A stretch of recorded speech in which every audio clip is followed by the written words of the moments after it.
About it this morning. Good morning, everybody. Welcome to Houston, Legacy, Diversity Civics, of and Thought Soul. right here. 1230, The Source. Yes, indeed. Good morning. We do thank you for being here with us this morning. Lydia Flanagan, Diversity of Thought. She's ready to go this morning, and we're off and into it. Want to say it's a voting day today. Be sure you go vote. May 26th. Today is the last day. Last day for early voting, and 26th is election day. Ladies and gentlemen, go to one of the vote centers near you. We'll be telling you where they're located, and we'll be reminding you throughout the day. Claude Cummings is going to be here with us during our final hour here this morning, so he'll be speaking.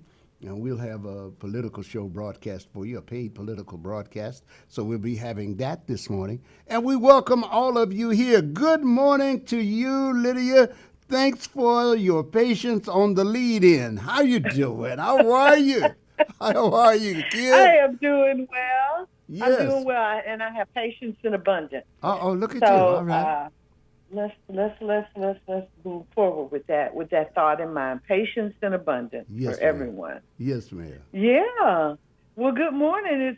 The sun is out today. Ooh, thank goodness. I'm so happy. There were a few days there, right? Yes, yes, indeed. Overcast and cloudy, and I mean it's today the sun's out, the flowers are blooming. It's The coming birds are up on birding, the Memorial. birds are birding, and the The blues are birds are blooming. birding and the booms. Yep, they're booming. I got a nature story to tell you later on in the program, but yeah, Okay. and Memorial Day weekend Yes. is upon us, Yes. and I wanted to start out, if that's okay, Paris.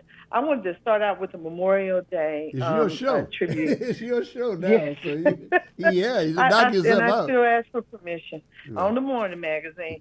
But yeah, I wanted to start out with a Memorial Day tribute. Uh, just some thoughts. I think a lot of you already understand or know this information, but I think it's always good to have a recap for those that may not know or may not remember some of the specifics about Memorial Day, because it has deep roots in African American history. One of the earliest recorded Memorial Day ceremonies took place in 1865 in Charleston, South Carolina, when newly freed Black Americans honored Union soldiers who died fighting for their freedom. They cleaned a mass grave at a former Confederate prison camp and held a parade of nearly 10,000 people, including Black school children carrying flowers, and declared the site a sacred place of remembrance. They did create one of the earliest documented traditions of honoring fallen soldiers after the Civil War. It was an act of gratitude, dignity, and reclamation at the very moment freedom was becoming real. So for generations after, our communities continue to honor fallen soldiers through Decoration Day traditions, tending graves, singing spirituals, and lifting up names of those who fought for a country that did not always fight for them. Memorial Day, as we know it now, carries that legacy, a reminder that African Americans were among the first to define what it means to remember, to honor and sacrifice, and to insist that freedom must be protected and expanded for everyone. So, y'all, we've been doing this. Our ancestors been doing this for a long time. And, Absolutely. we have the Absolutely. history to prove it. We have the history to prove it. So, Paris, thank you for your service. Just want to say that Well, thank you. before we get started. You are welcome. You are welcome. Yeah, I want to thank you, Bobby Ray Tyrone. I know you are out there listening, and all of the other vets out there. Want to thank you for everything that you've done for this country. The Watchers on the Wall. Yes, That's what indeed. Yeah. Yeah. the Watchers on the Wall. Yeah, absolutely. That's how it was explained to me by my mom and dad. I had a uncle who died during Vietnam, and so it was you know, I was a child, so it was how it was explained. That he was a watcher on the wall. That's right. So this morning, there's a lot going on, Paris. It's You've been an been hot active this week. There's week. a lot going on, and Oh my yesterday God. it went up a notch. And sometimes I get now. Yesterday I did a thing on the economy, and I always like to Yes, mention you and Sherman when I talk about the Sherman. economy Yeah, because you help yeah. make it accessible, right, for people to understand Mhm. the downstream effects of these things. But man, I was looking at so many things, and sometimes when I'm looking at these things, I say, Lydia, I want to wait to hear what Lydia is going to say about Oh, this. I see I, something I know that might be a burr under your saddle. I see it in the oh, to use my Texas metaphor. uh, I say, oh, this is going to be a burr under her saddle, boy. Let me see what oh she's going to gosh. say about this. You So, know it. so we're in agreement You on that. know it. It's been a hectic week. I'm It- looking forward to hear what you're pointing out this morning. Oh yeah, the money is moving around. The thoughts Yes. of the money itself, is moving around and not necessarily in our direction. But Mm-hmm. we need to try to we need to come up with strategies to try to make that happen. But what I do want to start off with, Paris, it's the last day of early voting in this May 26th election day that's coming up. And I wanted to, because one of the things that's been discussed that's out there for everyone as we come upon election day on this Tuesday, there's a Dr. Candace Matthews video that's been circulating about her rescinding her uh, what is it? Her Endorsement. endorsement. Thank you. My goodness, her endorsement of Christian Menifee, and it's around the shooting of a young man. So this week, a video from Dr. Candace Matthews raised allegations involving Christian Menifee in his role as county attorney. She points to the Tony Underwood case where Channel 2 News reported, and I want to cite these outlets, reported Underwood was shot on April 30th, 2025, and later died in July of 2025 as well. These claims are surfacing just days before the May 26, 2026 election as Menifee challenges Representative Al Green. And that has voters asking why none of this came up when Menifee ran against Amanda Edwards in the November 2025 election and again in January 2026 special election.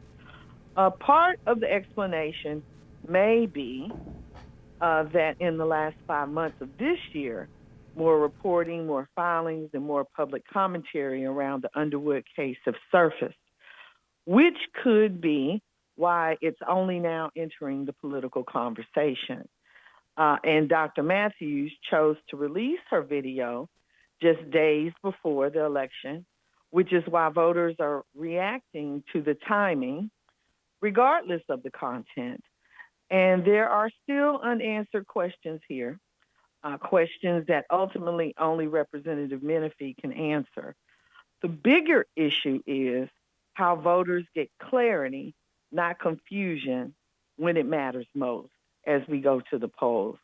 So I want to hear from you guys this morning. Of course, if you have any Memorial Day things that you like to share, experiences that you would like to share, and also want to hear your thoughts around this. Of course, we're not endorsing any candidate, just sharing the news that's there, and that's my thought about it.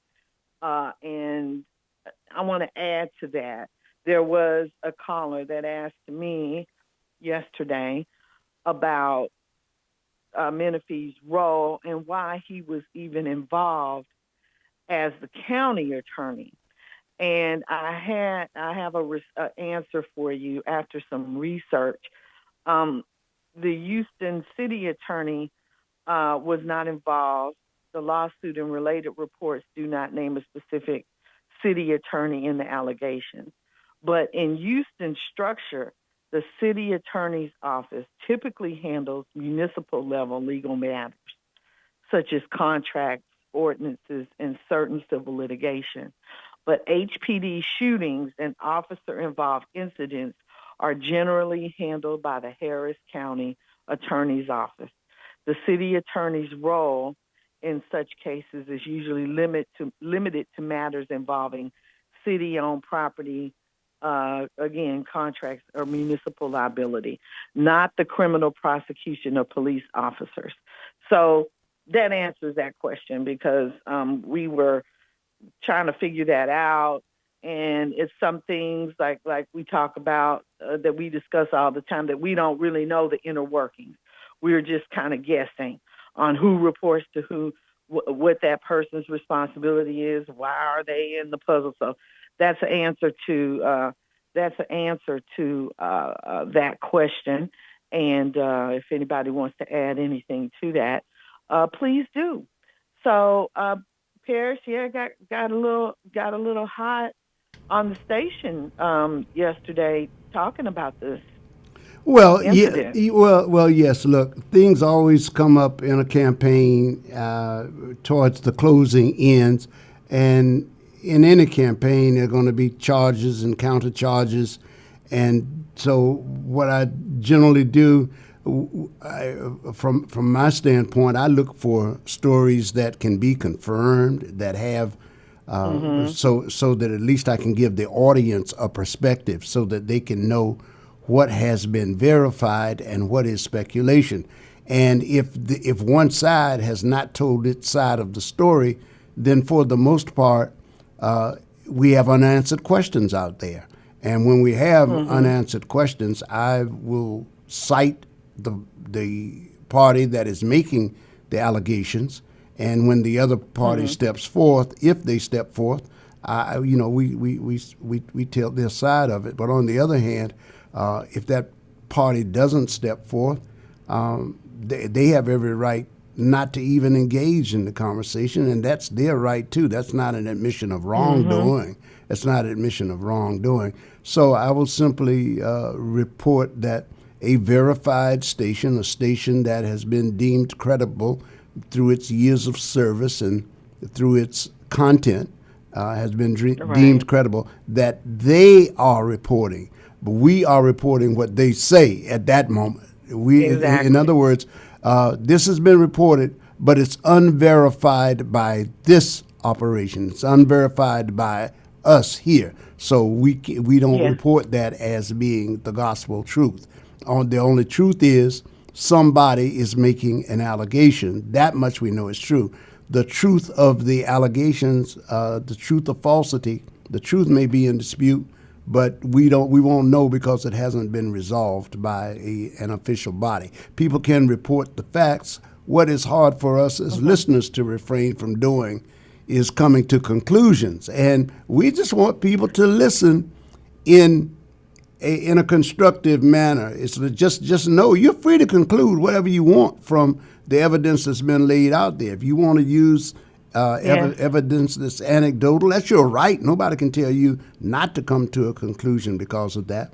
However, bear in mind you may be moving ahead without having all of the story. So that's exactly. Yeah. And the thought about this, of course, most of us have voted in many elections. A lot of us have. The numbers say maybe not. But I think a lot of us have voted in a lot of elections and or followed elections just by looking at the local news outlets, the national news outlets. And we have seen, and this is separate in a way from the lawsuit that the family is filing. Okay, I'm talking politics now. Right. That the bombs, the bombs that come out right around the election date or right before. And, I always just felt about that in general. I can think of an example, James Comey, for instance, with the emails and Hillary and all of that came out right before the election. And just thinking how unfair in some ways that is. In one way, he feels like, and we see him in real time, he felt like exposing it was what he needed to do, because that was, that was something that he felt like people should know. And I get that. But then on the other end of it, there was a lot of information. It wasn't black and white. There was a lot of nuance. There was context, different things.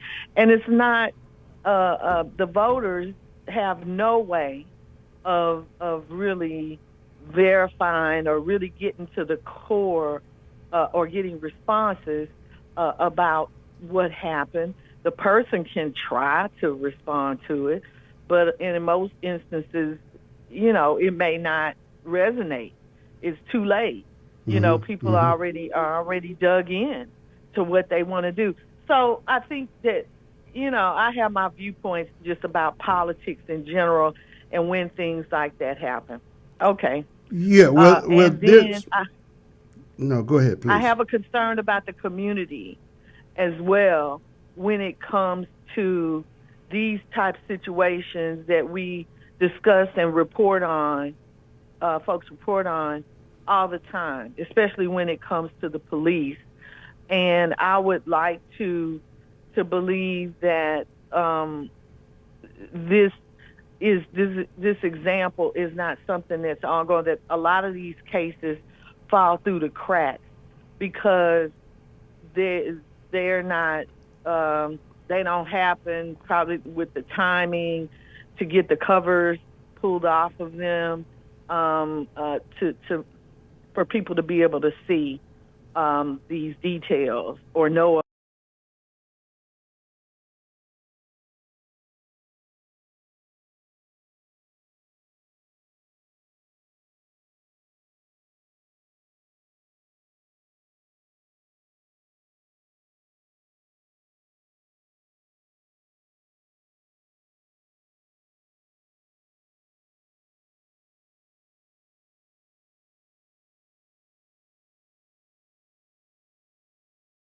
When we get there after May the 26th, we'll. Yeah, we'll today's have, today's the last day. Today's the last day of early voting. But Yeah. you're speaking on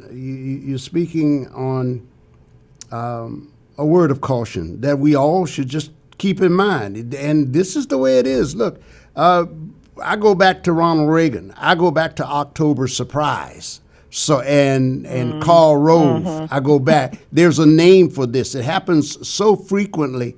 It occurs so often that the first time that happened, it was on a national level. They gave it a name when the Ayatollah had decided to release the prisoners. It was the October Surprise. And almost year after that, in some contest somewhere, not only on the national level, but even at local levels, you have politicians now who offer up some news that they hope will move the needle for them. And by politicians, I mean some political strategists do that. And you do that by putting information out that you hope will connect with the public immediately.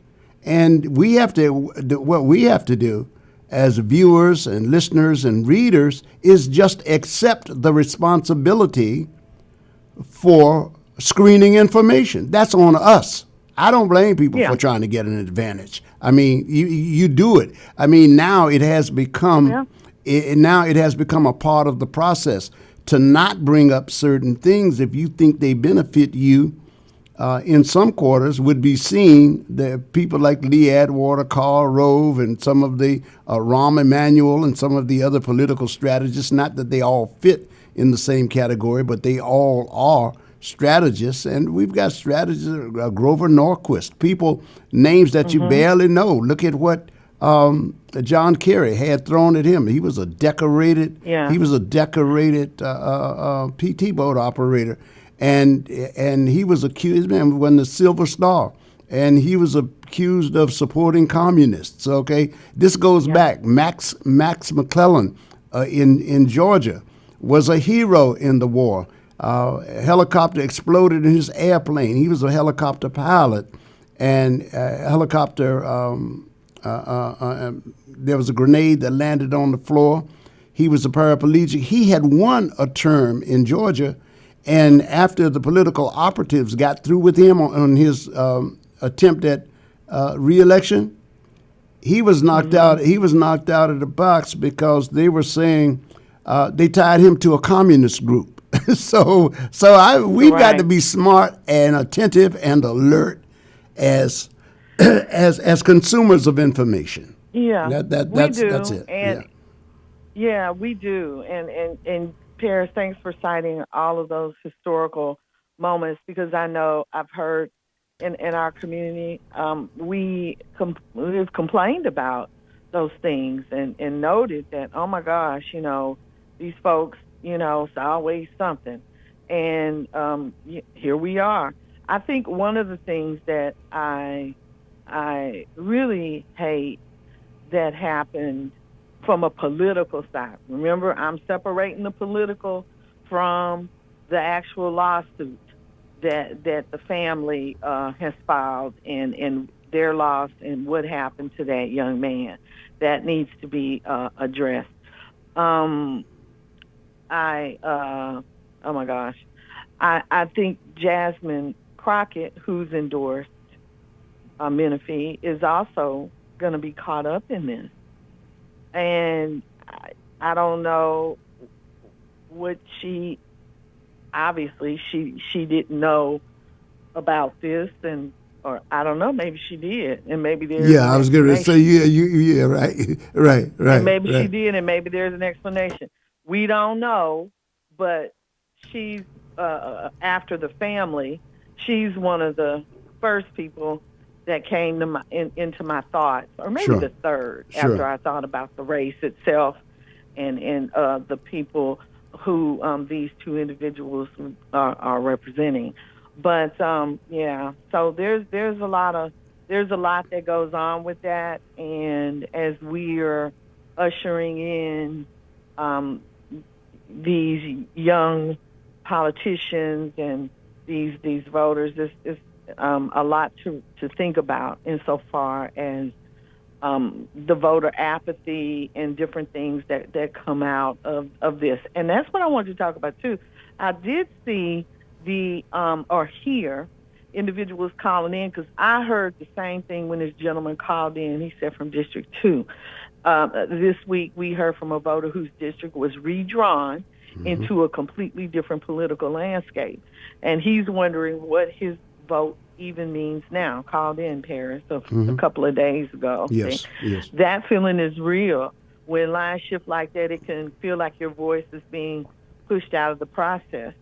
So supporting him starts with staying informed and staying connected. People can go to their county elections office, nonpartisan civic groups, or trusted community organizations to understand the new map and what it means. And for the folks who share his democratic values, let's rally around them. Let's call them the redistrict Dems, right? Or some name. I'm sure you can come up with something better, right? No. The neighbors who didn't ask for their lines to be moved, but still deserve clarity, community, and support. Because when people show up together, sharing information and turning out, it becomes much harder for any map to silence a community's voice. So I think that's, we're going to see more of this occurring as we move forward. So the voter disenfranchisement, the apathy, that can come along with that. Let's stay in tune with that and talk about ways to, again, to support the redistricted Dems and Republicans that are out there in our community. So I wanted to mention that too, because like I Sure. said, it was really hot this week. Paris, really hot. There's a lot going on. When you look at the economy, you look at housing, you look at energy. I began the last week by laying my marker in those territories, because everything is going to come back to James Carville's words when Clinton was running. It's the economy, stupid. The economy, that message takes a while to break through, but this time the pain has been so intense that people are finally moving now to the reality of their kitchen tables, of their refrigerators, of their gas tanks, and we've avoided it. And people have been talking about in vitro fertilization and voting on other things that are important to their lives. But in the economic picture has darkened. This meeting is being recorded. Has darkened, Sorry. and I see you got your butler there. Jeeves. What was that we called it yesterday? Gadsden or something. Someday we give that. Yeah, right. So that's right. Run tell the president that. The truth of the matter is, we've got to be alert and thoughtful as consumers of news. And you know something, Lydia, this has not changed. This has been since classic antiquity in the West, anyway, with the Greeks and the forums that were held. And then when the colonizers came to the colonizers came to America, and the tea houses and the debates that were held there. The elites had their debates, and the people, the rural people, the agrarians, the farmers, they gathered in their taverns and places of meeting, and they had their debates. It's just that the difference is we are now in the 21st century, and so we do our debating electronically. I mean, this is the difference between there. Long before any of this, there was James Farmer and Malcolm X. They had debates. You should have to go to the church to hear the debates in the black community. There was a time when that was happening, but there were other debates that were taking place in the bars and in the other places where people frequented. And this is just an expression of humankind's desire to use a gift they have that no other species has. Talk. That's what this is. People denigrate it and they talk about it and they get snide about it. But the truth of the matter is, what are you going to accomplish by not talking? It's one of the most effective and yet one of the most confusing means of communication. So it's what we have. And societies have done this before. And just to put a button on the point just to put a bow on the point I'm making. So when people call and say, "Oh, I hear this on this radio station. I hear these people saying it, not them," that's just an old idea that there were elite people who had opinions worth listening to, and anybody else's debates didn't really matter because they didn't know what they were talking about. Exactly. Right. To use a term for 47, people are saying. People are saying. Yeah. I've heard that people are saying. People are saying. Some people say, yeah, we hear all of that. Yes, indeed. Yeah. Yeah. So you're right, Paris. There was a burr in my saddle about the Trump not facing IRS tax audit under the New Deal. So I have a breakdown of this. the terms of the settlement, and there was some talk about how exactly what could be done about this. And so if it could go to court, all of this. So I have some commentary about that. So to understand why this new settlement is getting so much attention, you have to go back to 2020. That's when the New York Times published this bombshell reporting that Donald Trump had paid just $750 in federal income taxes, both in 2016 and 2017.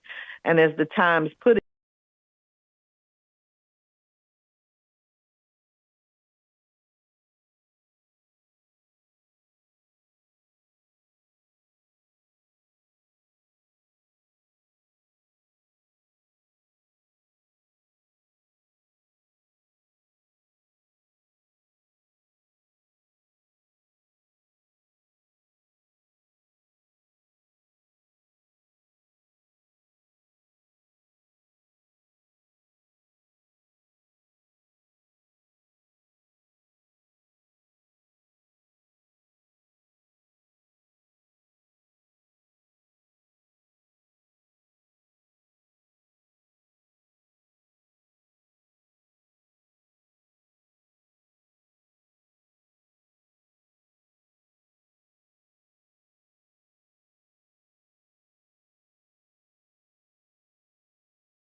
some tax experts say is unusual and potentially problematic. So with all that context in place, the leaked returns, the long audit fight, the lawsuit, and unusually sweeping settlement, the real question becomes what this agreement actually means, and that's where the legal breakdown starts. So on point one, there's 5 here. The first thing to understand, this wasn't a court ruling. No judge stepped in. We're talking about this is a DOJ settlement, an internal executive branch agreement between the Justice Department, the IRS, and Trump's legal team. And because it's not a judicial order, it doesn't carry the same force as a court judgment, which means that it can be challenged, but only by someone who actually has standing. So point 2 is, who could challenge it?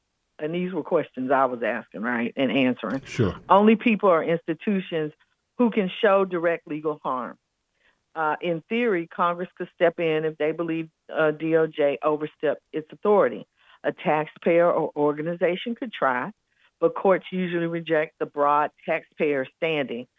And a future administration could attempt to unwind the deal by arguing DOJ went beyond its legal powers. But even then, a court would likely have to sort it out. Point 3, and if someone did challenge it, the legal argument would center on authority. Did DOJ even have the power to permanently bar IRS enforcement? Does the agreement violate federal tax law, which requires the IRS to enforce tax obligations? Is it against public policy to restrict future enforcement? Courts have long held that agencies that can settle disputes but they can't contract away their statutory duties. And then point 4, and that's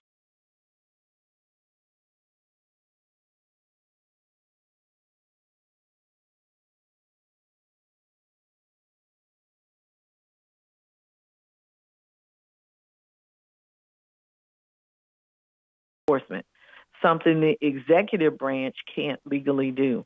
And then point 5, bottom line, yes, the agreement can be challenged, but only by someone withstanding, and the whole fight would turn on one question. Did DOJ exceed its legal authority by agreeing to forever bar the IRS from acting on those past tax years? So when you put all of that together, Paris, the structure of the IRS, the commissioner's role, and the fact that Commissioner Guy Fico, appointed by President Trump, ultimately reports to Treasury Secretary David Malpass, and it raises simple but important question. How did settlement this sweeping move forward without signatures from the very agencies responsible for enforcing tax law? And that's why the legality and durability of this agreement are now front and center. So that's where we are, and then we roll into the anti-weaponization fund. And so that's a big discussion. Yeah. Yes. The Department of Justice had launched a nearly $2 billion anti-weaponization fund. This is the other part of the settlement, right? Mm-hmm. Created out of the settlement that ended President Trump's $10 billion lawsuit. Mm-hmm. Under the deal, the lawsuit is dropped, and the DOJ, not an outside commission, will be the agency coordinating the payouts, processing claims, and issuing formal apologies to people who say the government wronged them. Trump himself won't receive any money. Critics, including former DOJ officials, say this setup blurs the lines of power and could function like a political payout system for Trump allies. Supporters argue it's about correcting past government overreach. And for many African Americans watching this unfold, it raises a deeper question. If the federal government can move billions this quickly to address harm for one group, what does that mean for the long-standing case for reparations for descendants of African Americans whose families endured generations of state-sanctioned discrimination? So here's the question for our listeners. If the DOJ can coordinate and distribute billions in compensation through this new fund, what does that say about the federal government's capacity and willingness to address historic harms for other communities? And I know we need to break. We're going to take a break. And then when we come back, I want to dig a little further into when we talk about reparations. And I want to talk about, guys, if you don't know this story, the Freedman Savings Bank and the loss of black wealth, I want to follow up this conversation about this anti-weaponization fund with this story about the Freedman Savings Bank, and we'll come back. We'll have that story, and it includes lessons learned, and we'll chop that up when we get back. All right, very good. You're listening to Diversity of Thought with Lydia Flanagan here this morning. Lydia Flanagan out front and on top this morning. Thank you all, ladies and gentlemen, for being here with us. Saturdays, we're taking you back with Carrie Lewis on Inside Tracks. Soulful, funky, rhythm and blues, disco, doo-wop, rock and roll, new jack swing, and everything in between. Inside Tracks has all the classics for you, and even those forgotten gems too. So join Carrie Lewis on Inside Tracks every Saturday afternoon, beginning at 2 p.m. only on KCOH 1230 The Source.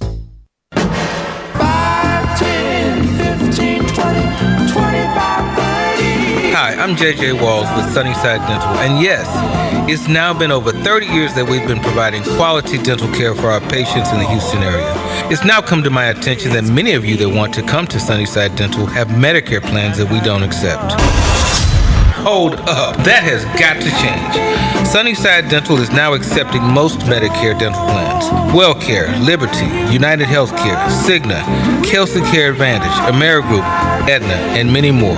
We're getting on board.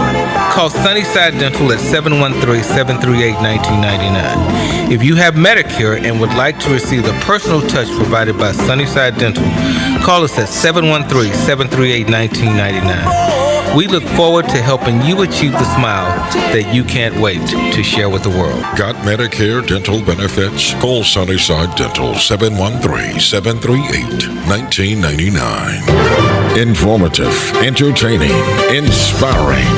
It's the Jackson Political Report, hosted by veteran political strategist Ron Jackson. Ron will discuss local, state, national, and international politics. The show features commentary, guest interviews, and audience dialogue. The Jackson Political Report, this Saturday morning, 10 to 11 on 1230 KCOH, The Source.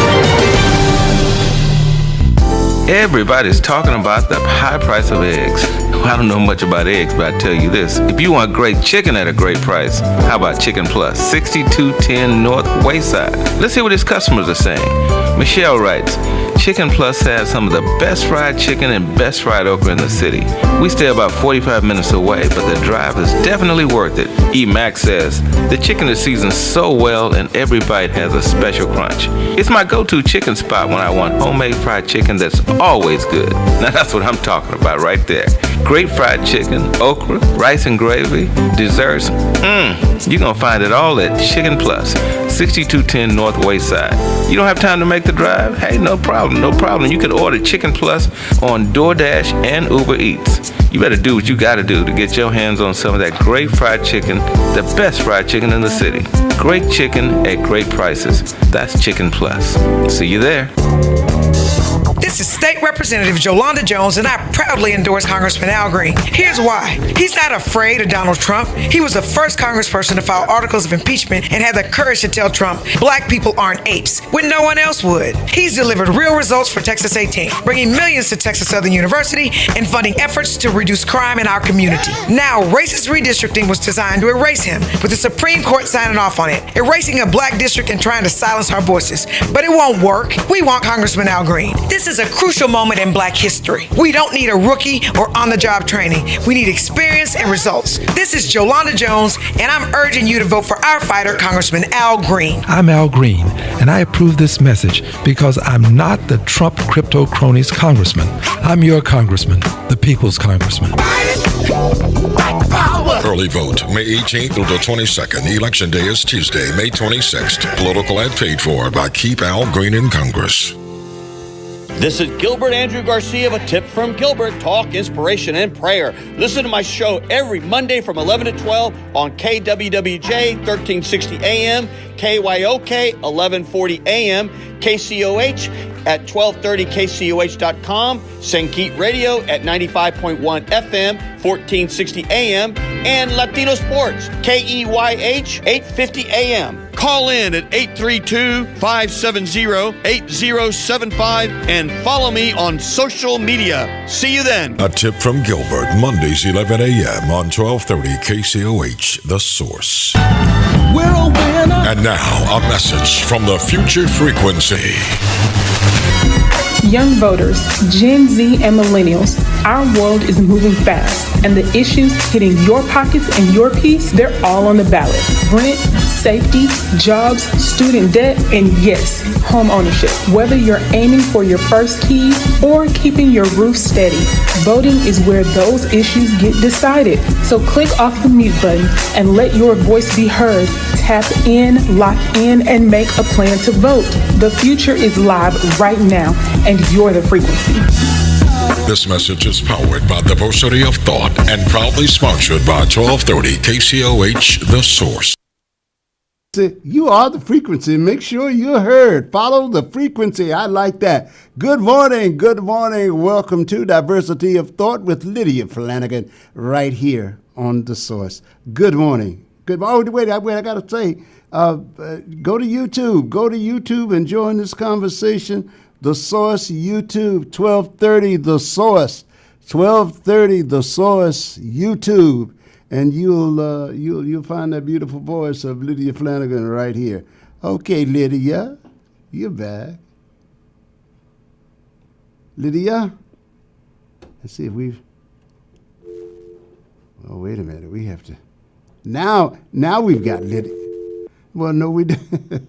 No, we don't. No, we don't. Let's see if we can get reconnected, get our connect together again. Line's ringing, so let's see if we've got Lydia now. Okay, Lydia, you're going to have to try it again. Give it a second, because there's a disconnect in the system here, Lydia, so just wait a minute. And I see you're trying to call in. Actually, I see you blinking. Give it a minute or so. Give it 10 seconds or so, and then let the computers apparently within the phone system set. Let's see if we have you now. Lydia? Okay. Okay, all right, okay. We're Gucci. We're Gucci. What can I tell you? On. Yes. All right. Let me get you back.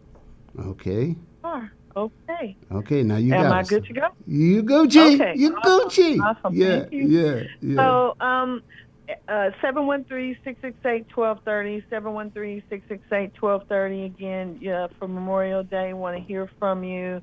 The Candace Matthews video. We're talking about Donald Trump this morning and all the things going around, the audit and the weaponization fund. And also, I wanted to share with you, and oh my gosh, I've I know about this from history per se. Henry Louis Gates, just over time, the Freedmen Savings Bank, and I wanted to talk about this because it aligns historically, and I don't think a lot of people, because actually there are numbers around the loss of Black wealth tied to this particular situation that I think are going to really surprise a lot of people. And as we discuss reparations and this anti-weaponization fund and things that were done to people by the government, well, let's go into it here. Get into it here about the Freedmen Savings Bank. When we talk about the Freedmen Savings Bank, we're talking about one of the earliest and most devastating financial betrayals in Black American history. The Freedmen's Bank was created under President Andrew Johnson, 1865 to 1869, and collapsed during the presidency of Ulysses S. Grant. And he was in there from 1869 to 1877, spanning two administrations that shaped the highs and lows of Reconstruction.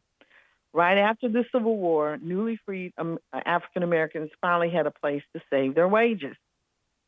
A federally chartered bank created in 1865 to help them build economic stability after generations of forced labor. And for a moment, it worked. More than 100,000 free people opened accounts, and at its height, the bank held what would be over $1 billion in today's money.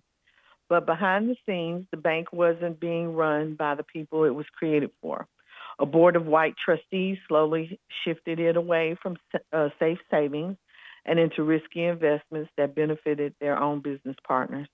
They ignored the bank's charter, made speculative loans, and used the institution to advance white financial interests. So when the panic of 1873 hit, the bank collapsed. And this is where Frederick Douglass enters the story, a lot of you may know, not as a founder, but as a man brought in at the very end when the bank was already failing. Douglass was asked to become president in 1874 of the bank, and he accepted because he believed in the mission, a safe, dignified place for Black families to build wealth. But what he didn't know was that he was stepping into a sinking ship. The books were cooked, the assets were hollow, and the damage had already been done. Douglass later said he felt he had been robbed of my pain, used as a restricted Black figurehead to calm depositors while the institution was collapsing behind the scenes. As the crisis deepened, the bank was dragged into congressional investigations. So investigations happened around this. Lawmakers hauled in trustees, auditors, and bank officials to explain how a federally chartered institution meant to protect free people's savings had been turned into a playground for white financiers. Testimony revealed reckless loans, falsified reports, and a complete breakdown of oversight. Even members of Congress admitted that the government had failed to protect the very people it claimed to uplift during Reconstruction. But despite the hearings, no one was held meaningfully accountable, and no restitution was ordered. When the bank finally failed, more than 60,000 Black depositors lost almost everything. In today's dollars, roughly $40 million in Black savings was wiped out, and most families recovered only about 20% of what they put in, if they recovered anything at all. And people often ask, what about the land, the buildings, the assets? I asked that. Most of those assets were overvalued, tied up in bad real estate speculation, or legally entangled with the same white financiers who mismanaged the bank. Even the bank's headquarters in Washington, D.C., wasn't enough to make depositors whole. The collapse didn't just empty bank accounts, it erased momentum. It created a distrust of financial institutions and helped shape the racial wealth gap we're still talking about in 2026. And the building that once housed the bank, now renamed the Freedmen's Bank Building, stands as a reminder of what was lost and what was promised. You can see that in D.C. At its height, again, the Freedmen's Savings Bank held the equivalent of about $1 billion in today's dollars. So here we go into the calculations, right? Money that represented hope, dignity, and the first chance at a real economic freedom for newly freed Black families. If that wealth had simply been allowed to grow at normal long-term rates, 4%, 5%, and even 6%, it would now be worth anywhere from $7.5 trillion to $58 trillion. And at the higher end, more than, get ready for this, 1.3 quadrillion.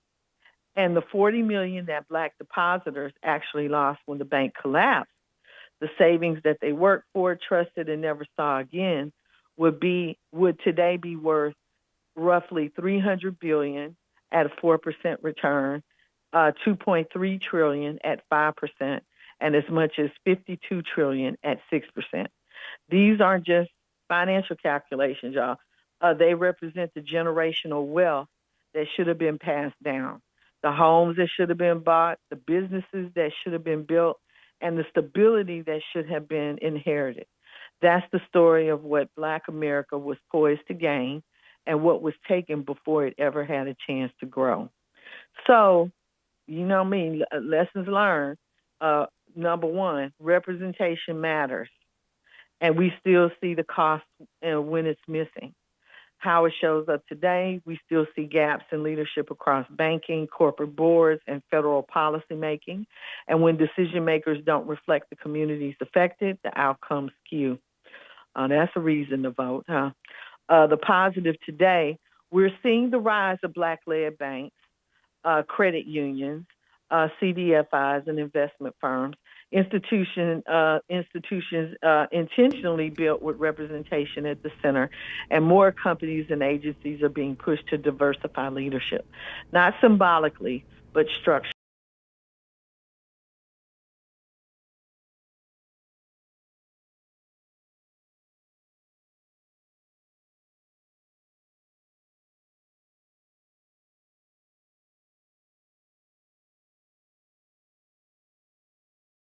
Say they shouldn't. The positive today, consumer protection agencies, civil rights groups, and investigative journalists are far more active and coordinated than in the past. And digital banking tools are giving people more transparency and control over their finances than ever before. Three, financial harm compounds across generations, and the racial wealth gap proves it. How it shows up today, we know lower home ownership rates, smaller inheritances, and fewer financial safety nets are all tied to early losses, like the Freedmen's Bank collapse. The positive today, there's a growing national conversation backed by data about closing the racial wealth gap. Cities, states, and institutions are experimenting with baby bonds, down payment assistance, debt relief, and targeted wealth building programs designed to break the cycle. Number four, trust once broken is hard to rebuild, and that distrust still shapes financial behavior. How it shows up today, many Black families still rely on cash systems. They avoid traditional banks or hesitate to invest. I see that a lot, not because of fear, but because of history. The positive today, Black-owned banks, fintech platforms, and community-based financial educators are rebuilding trust from the ground up. And more mainstream institutions are being held accountable for transparency, fairness, and equitable access. And to that, Barbara Walker Green will hopefully be on with me next week when we talk about community-based financial educators. Yeah, she's good at that. that. She's good She's at that. good, Yes, yeah. we had her on here, and I'm glad you've got her coming back because she speaks on Yeah, it. got her coming back. Yeah. And the last one, number 5, government responsibility is real, and people still expect the federal government to protect them. How it shows up today, debates around student loan relief, disaster aid, housing discrimination, and reparations all come back to one question. Will the government protect the people it claims to serve? The positive today, there is more public awareness, more historical literacy, and more political pressure than at any point in the last century. And institutions, from Congress to local governments, are being pushed to acknowledge past harms and design policies that prevent future ones. So I know that was a mouthful, but I hope that was informative. And like I said, it struck me when I was going into and doing the research on the amount of money that our communities, our ancestors, their legacy would have allowed us to have had that money not been had that bank not collapsed and that money been mismanaged, and these people who managed it, all of them, none of them that looked like for the people whose money that they were responsible for. So I like to, I mean, I'm sure I can guess what many might say about this situation, but just your thoughts on what this particular information brings to your mind, insofar as where we are right now and what we need to do. Because I really think from this, it's like a lot of the trees that you plant for shade, you won't get an opportunity to sit under them. And I don't know whether people really grasp that concept, but not saying, okay, this happened to us. Yes, we want to fight for reparations, but at the same time, we're being good stewards of the money that we have so that we can just continue to fight like we talk about with other issues that are going on. So, Paris? Yes, indeed. Yeah. We've got our lines are lit. Our lines are lit. Okay. So we're 713-668-1230. You're listening to Diversity of Thought. There's a lot out there. And the information is only as good, the conversation will be only as good as our ability to process it, go over it, and look through different parts of it. Each of you may have a different perspective on it. So you can add to these conversations simply by focusing on what is said and giving us your perspective on it. And by all means, tie it into today. Today. All right, 713-668-1230. Good morning, caller. You're on Diversity of Thought with Lydia Flanagan. We're from the jungle today, Tarzan and Sheba, the queen of the jungle. Lydia, I really appreciate that brief Black history lesson. People need to take notes. I guess you can go to YouTube and back it up and jot all of that down, because it's something that you need to know, really, to re-energize our race, to not just be on the downside. And there's an upside, and you have a scale, you have a map right in front of you that's given to you, and how to reclaim your part of that map. And but the bottom line is, when you first started talking about the weaponization, and he's gonna have his attorney general pick the 5 people who gonna disperse it. And let's call it what it is. It is not a bond. It is not a settlement with IRS. It is called loot and blackmail. That's essentially it in a nutshell. And he got 3+ more years. And I can guarantee you this. He ain't done nothing yet. Just wait till the getting good to him good, and it's going to get badder for us. So the Democrats really have to come out with this strong message. Trump he told you out his own mouth that he's not worried about America's finances right now. Don't bother him with this. I'm concentrating on Iraq. When he ran for president, affordability and the release of Jeff Epstein's file, which he don't want to ever discuss, he didn't say nothing about invading Venezuela. He didn't say nothing about destroying that nuclear deal where we had boots on the ground to verify that they only did 5% uranium increase enrichment. He did all of that. He created all of this so he can keep more loot for him and his family. And let's lay it like it is. This is the dream that Al Capone dreamed of.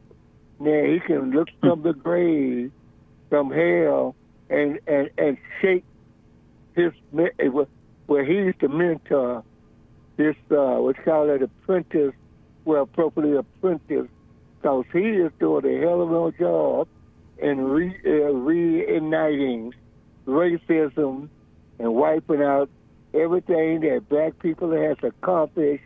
But you know what? We did it once before. We'll do it again. We'll be better. This time we got to bring our youngsters along so that they can be in step with us, so that they can carry on the legacy and get out of that criminality. Racists created all that crime for blacks to go into, and they accept that trap. Brothers and sisters, put the crime behind you.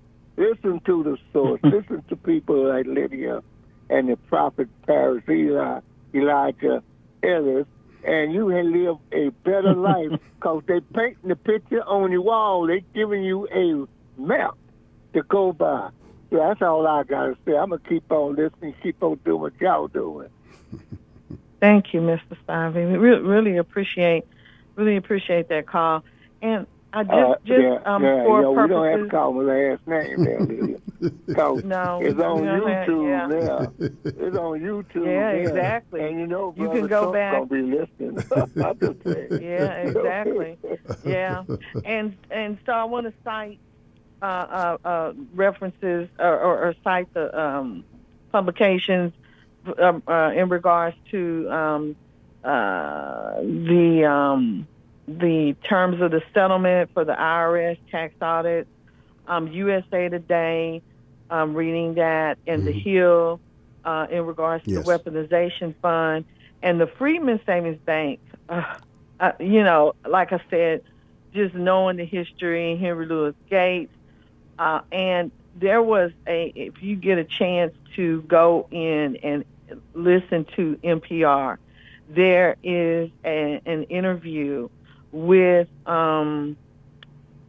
Justine Hill Edwards, and she is the associate professor at the University of Virginia, African American history, and this is where a lot of the updated information that I knew I added to that, but basically I just took the dollars that were quoted insofar as the height of what the bank had in the equivalent of today's dollars, and then what was the amount that was actually lost when the bank was going out of business, to come up with the and using those rates, the 4%, 5%, and 6%, to compound that to come up with those numbers.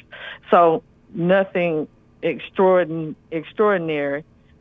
just really asking questions again, like Paris so eloquently said. These, diversity of thoughts meant for you to add to, plug into, give us your thoughts and feedback, because there are some gaps in everything, and there are questions around everything, and to explore all of these things. So let's go on to the next. Oh, I want to tell you, we do have a guest coming on at 10:30. Okay. Brandon West. He is a young politician, young voter / politician, and he ran for city council out in Rosenberg. He did not win. And I have been in touch with Brandon because he's, in Fort Bend County, and I knew of him. And so we had been talking and followed up with him. And I thought it would be interesting to get feedback and a take from someone who ran in one of these races and did not win. He ran for city council, but very, very bright. You'll see, energetic young man, and I'm looking forward to having him on and just, following up with him on what the autopsy is on his on the race that he ran, and just see what he has to say. I think you guys will really like him. And then also, I want to talk about later in the show the NAACP Out of Bounds campaign. I have my thoughts on that. And then Chris Cuomo. I have a clip from him in regards to China and the U.S. and what he thinks is really could potentially hit us if it's not handled properly. It has to do with AI. So we'll talk about that later in the show as well. But I have a clip from the NAACP president discussing the Out of Bounds campaign, and then I'll add some commentary to it. So that's what's coming up later in the show, guys. I always have a lot of stuff on deck. A big plate of thoughts and ideas, and you can pick what you want, and we can discuss those things. So that's my approach to what we're doing here. So, Paris, another call? Yes. Going forward, I just want to jump in to make this point. I was trying to hit you on it, so you know. No, look, and this is for the audience's sake. We recount those things that have happened in the past, but what we're inviting you to do is see a pattern, because we're trying to tell you, we are sharing with you what has happened historically, so that it will give you a framework to establish a framework for the actions that are being taken by people today and where they could lead or where they have led in the past. It's a look in the rearview mirror, but we're still driving the car, and we got to look forward. So let me tell you what some of what's going on around Lydia's story, other developments. Now, this deal is not done to this. He's cut a deal with his own State Department, but you're going to find out that Senate Republicans are blasting him for this, and 25 of them stymied the bill that they were getting ready to put up to get this approval, and they had to shut it down. And Speaker Johnson sent the House home so that they wouldn't be able to. Actually, it was kind of a double cross of a sort. They didn't vote on it. They thought they had the votes, and then they found out that they didn't. But there's some people who are not happy with President Trump's behavior, and they are resisting his call to do this. So the Congress adjourned, and with some thinking that once the people back home got a whiff of what they are planning to do with this police fund, with this thug fund it's being called, he thought it might be a good idea to let them go back home and face the music on that, those who he's trying to bring around. So it is a strategic effort on his part. The bill doesn't contain language related to the fund, but the program would be set up by the Justice Department, which falls under the jurisdiction of the Senate Judiciary Committee. That panel drafted a large component of this reconciliation package. And that would have allowed Democrats to offer amendments to the reconciliation package and force Republican senators to take tough votes on the fund. So now you've got John Thune, who's the Senate Majority Leader, and he said out loud, he's told the press that the White House needs to address his colleagues' concerns about this fund if the budget reconciliation bill is to move forward. There are a lot of people that don't like this. This is not a done deal. Speaker McConnell called it moronic and immoral. The way it is being words. I may be paraphrasing some of it, but not by much. And so and so, just know we are not just sitting here recounting the past for the hell of it. We would say, "Oh, look at how bad they were back then." We're adults. We're mature. You must know some of this information. We say to you, look at the past if you want to see what's coming in the future. Perhaps the past is prologue to the future, is the saying. And we are just trying to say, look. We're not trying to. We're telling you, look in the past, what has happened when these kinds of things. Because the date you gave me was that 18. What was 60? No, 18. What was that? 67, 47? 1865. 1865. So just 10 years. 1877. Okay, so just 10 years. All right. 10 years removed, and here we were already with plots against us to turn the banks against us, to put our leaders in peril by staining the name of Frederick Douglass. That's just one example. Yeah. That happens today. They put him there to be a gatekeeper, but he thought he was there for other purposes, and he wasn't playing along with it. So we're just trying to give you the pattern. Yeah, no, and absolutely, Paris, right. And today you said Brian Fitzpatrick, right? Yeah. Mitch McConnell. Oh yeah, Brian Fitzpatrick from Pennsylvania. Pennsylvania. Yeah. And I've seen a lot of him lately. Yes. Yeah. And several House Republicans, and he just had those Republican senators and representatives that lost the races that Trump came out against them with, and so those folks are looking to unsettle things that Trump is doing. Yeah, candidate Massey and maybe Cornyn. So and Exactly. McCoskey. Yeah, so they may have 5 votes now that they didn't have before.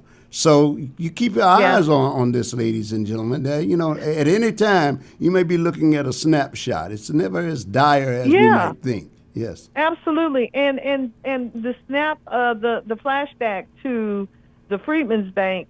I just wanted everyone to see that when people talk about reparations and folks' eyes start glazing over and they don't really understand and they try to, discount you. It's like, well, okay, what kind of money we talking about? This, those kind of attitudes prevail until you start to really break down what that money would have meant over 150 years, compounded. Yeah, sure. And when you start to think about it in that way, a lot of, it just puts a different frame around this. And then you have these actions that they could just set up overnight. Right. It's like, oh, okay, well, we're going to set up a weaponization fund. Oh, okay, let's do that. Let's sign this. I mean, if you could see the document that there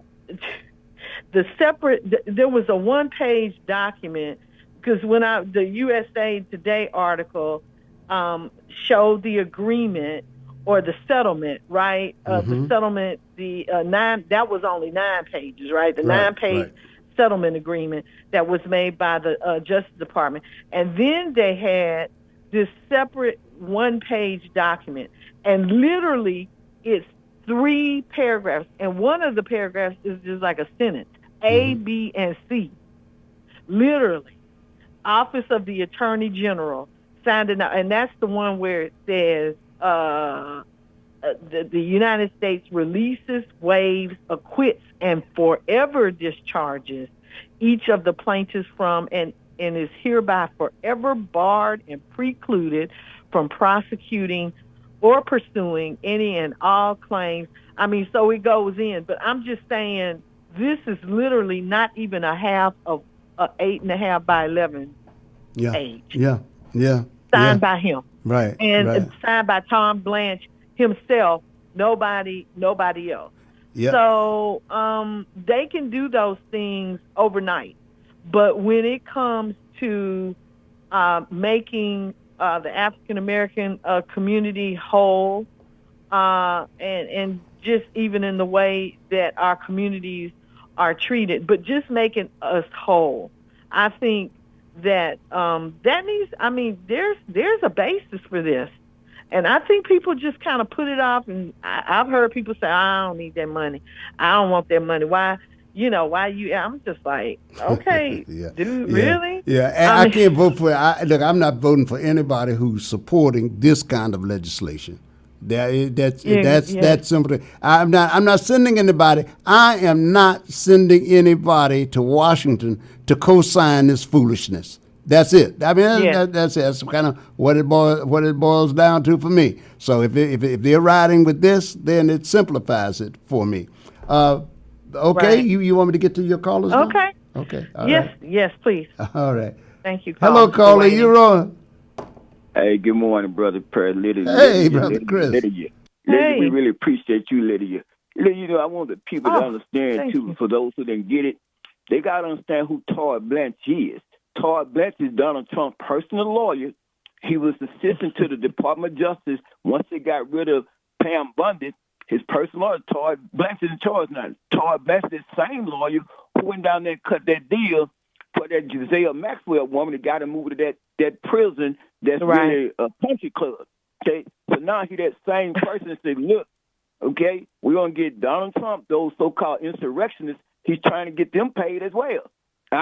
So, and he that same person said, okay, regarding the taxes, as you guys are saying, since he's in charge of the Department of Justice now, he can cut deals before they go before the judge. He said, we sell it before then, y'all, Department. So if you talking about, if you could go corruption, it'll be a picture of Donald Trump and these Republican departments, all these polos should be by the word corruption. And as Brother Ali Muhammad always say, if y'all don't understand, till y'all understand the system of racism and white supremacy, everything is on confusion. You also got to admit this too, that Heritage Foundation with Stephen Miller and those other guys that drafted and put all this together, that Project 2025 book, as you was talking about the Freedmen's Bank, these people have always been plotting against us way ahead of time. See, some of us live for a happy hour weekend, playing for happy hour weekend. These people playing for 50 years at a time. And then we don't know what's been here. But you on point as always. But Lydia, I thought they was going to drain the swamp. What happened to the Trump with the swamp being drained, Harry? I thought they were going to drain the swamp. No, I thought so too. He decided he wanted to drain the reflecting pool in front of the Lincoln Memorial. So that's what he's working on now, sir. That's what he's working on now. But you're right about him and Todd Blanche. I take your point. You have anything to say about the Candace Matthews video or any of the other issues that we talked about this one? I think the video I saw regarding Candace Matthews, I mean, she the real deal, and she's saying some things that need to be said. I mean, some people may not like the way she's saying it, but she's, speaking the true facts. And, I think we need a little bit more there because we're in some different kind of times now. At some point in time, we got to say, I want to say this as well. As you guys are talking about the Freedmen's Bank, Lydia, so with that being said, I can remember Paris, we had a conversation when you guys talking about reparations. So that Fearless Fund where African-American females put their own money together to grant other African-American females grants to start businesses. They came under attack and say, no, that was wrong and unconstitutional. It was discriminatory. So, you giving these folks that these insurrectionists, they about to get paid for attacking the Capitol. Trying to get these people, just trying to get them compensated for that. But you have one of those Capitol law enforcement officers who filed a lawsuit to try to stop it. So how is it that easy to get those criminals that commit crime and approve with them getting paid when you and Paris can put your own money together to offer other black people grants to start business in the courts we find what you Paris is doing unconstitutional. Well, the federal court said it was wrong, but the lower court said what they was doing was okay. So, Lydia, what's really going on? Yeah, hey, I think that there's some ways to try to do that, and I've thought about that too, about the Fearless Fund, and there's some other institutions out there, and I'll talk about it later, that are doing some things. But there's a way to work around some stuff, and like you always talking about playing chess instead of checkers, and being using strategies the same way that they do. And we'll talk about the out of bounds. I'll talk about that a little later. The out of bounds program that the NAACP is proposing, and I'm proposing some strategies too around that. So, if you want to talk about that and call back, please do. But thank you for your call. Appreciate you. Thank you. All right. Thank you so much. Hello, caller. You're on with Lydia Flanagan, Diversity of Thought. Good morning. Good morning. It's called Lady Flanagan, Paris. That's what I was trying to get to. You're right. I'm corrected. First of all, Lydia is having a young person, but I'd like to know his age, because the host of the show, Mr. Eley, considers 70 years old young, okay? So when you say young, and Paris, I love Paris. He's Mr. Positive, Mr. Optimistic. He has great expectations. A great book, by the way, for November. And whether or not they come true, I almost can guarantee you nothing will affect his mindset. He will be positive, optimistic. He thinks he's happy, therefore he is happy, as he and I agree on.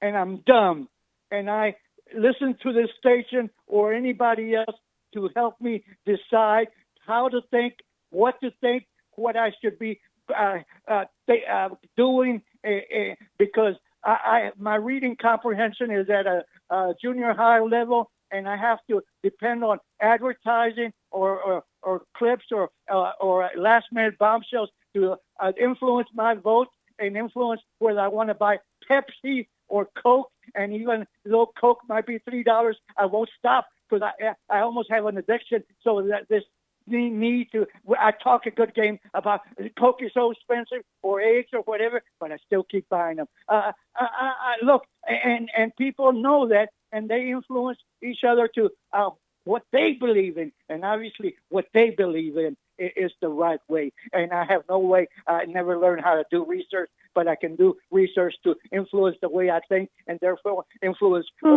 others, and then change the country, change the community. And that's how it's done, ladies. Every side has their point of view, and there's nothing wrong with that. That's the way it should be. But I love this. Ladies and gentlemen, almost anybody on the station is kind of, by now it's opposite my view, okay? But I still listen, and I encourage that diversity, that other side. If you just talk with your own kind, mentally or physically, ladies and gentlemen, you'll never get anywhere. You'll just say, yeah, she's right, or he's right, or Paris is the man, and Paris is right. Tell me what to do, Paris, telepathically. I love talk radio. Anybody, and I'm going to be practicing for my next life when I can become the next Paris Eley radio talk show. Isn't life beautiful?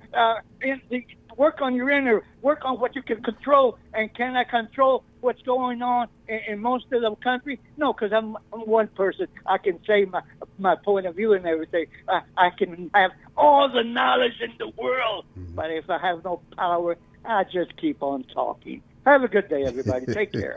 Yeah, Lydia, I do want to say in my defense, Lady Flanagan, so we can have a full story here. When those famous words were first uttered, what do we do, Paris? What do we do, Paris? It gave us the wonderful, eloquent line which still reverberates throughout society today. Whenever you hear the words, what do we do, Paris? The response is almost certainly, I don't know. I don't know. That's Paris's response. I don't know. You and I would tell And I would tell Texas like this: the power of life and death is in the tongue. Yes.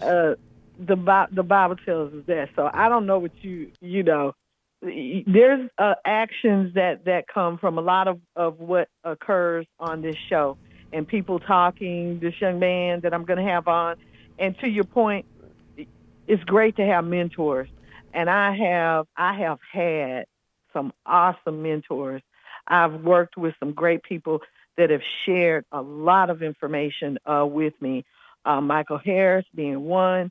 Paris Eley has picked up that mantle, and he is not everybody. You can't really just pick up on mentors. Mentors are kind of tricky.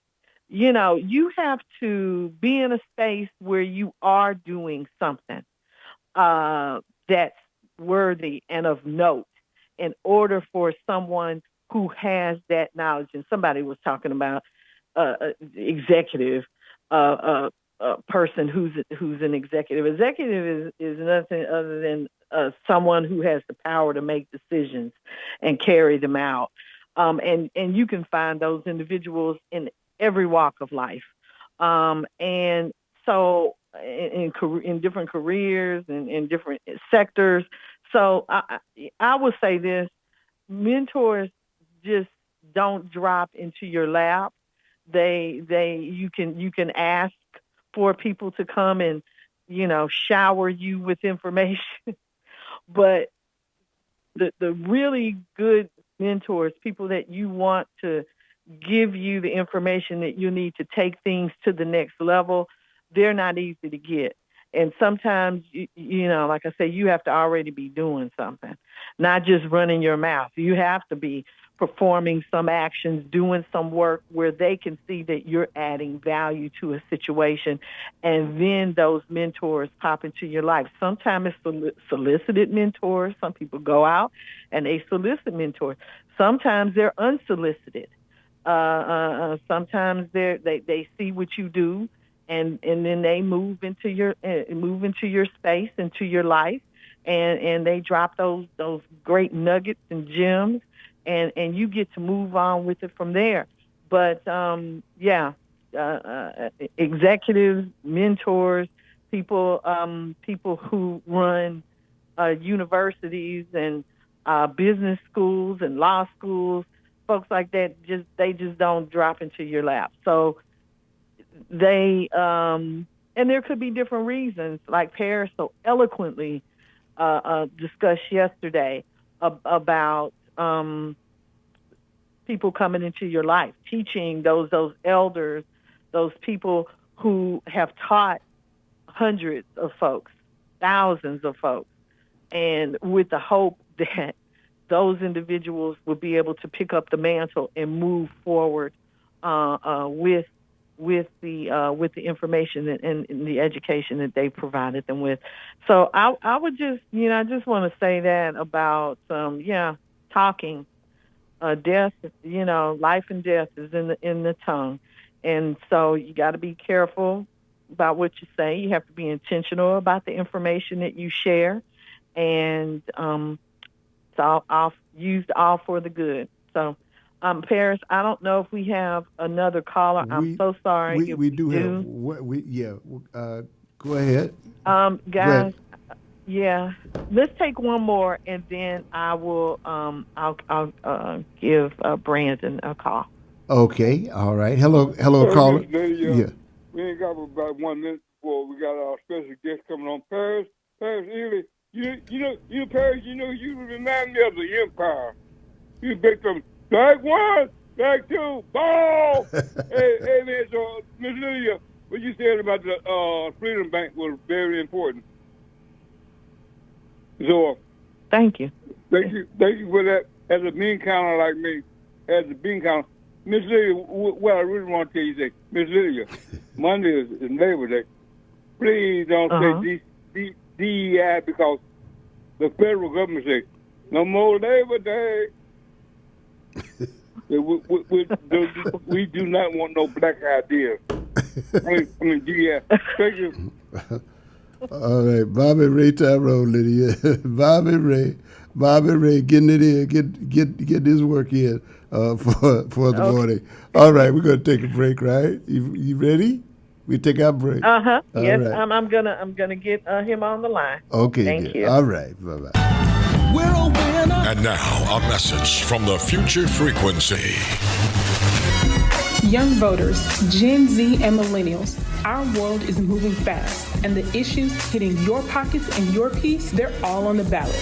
Rent, safety, jobs, student debt, and yes, home ownership. Whether you're aiming for your first keys or keeping your roof steady, voting is where those issues get decided. So click off the mute button and let your voice be heard. Tap in, lock in, and make a plan to vote.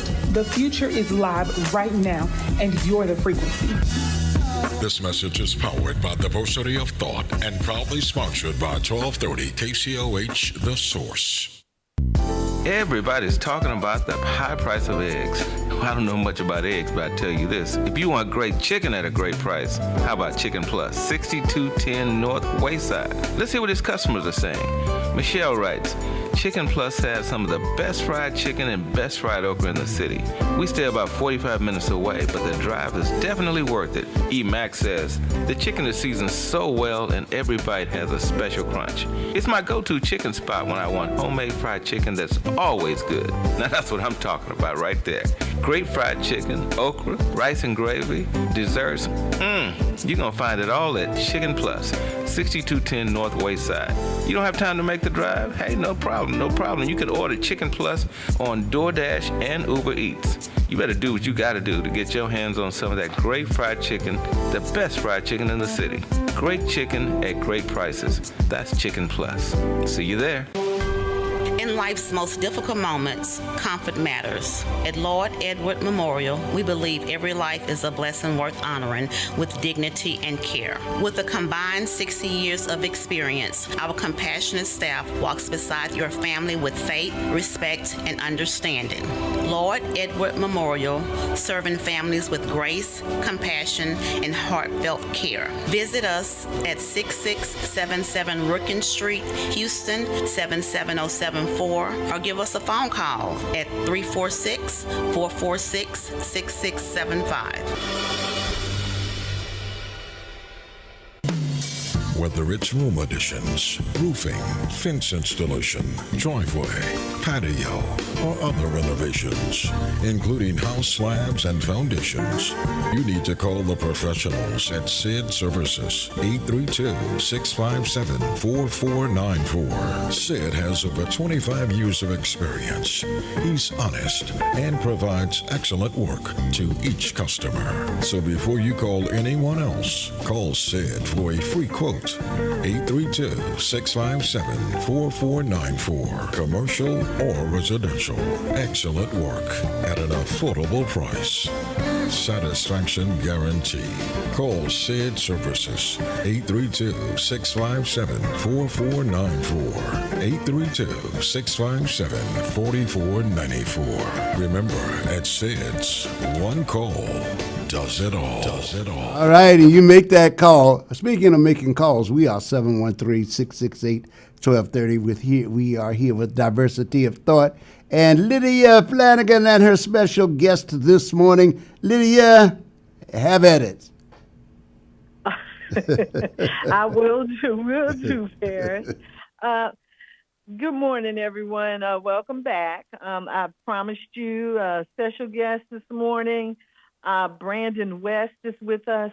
He is a community-focused resident of Rosenberg, Texas, who ran for Rosenberg City Council at-large position 2.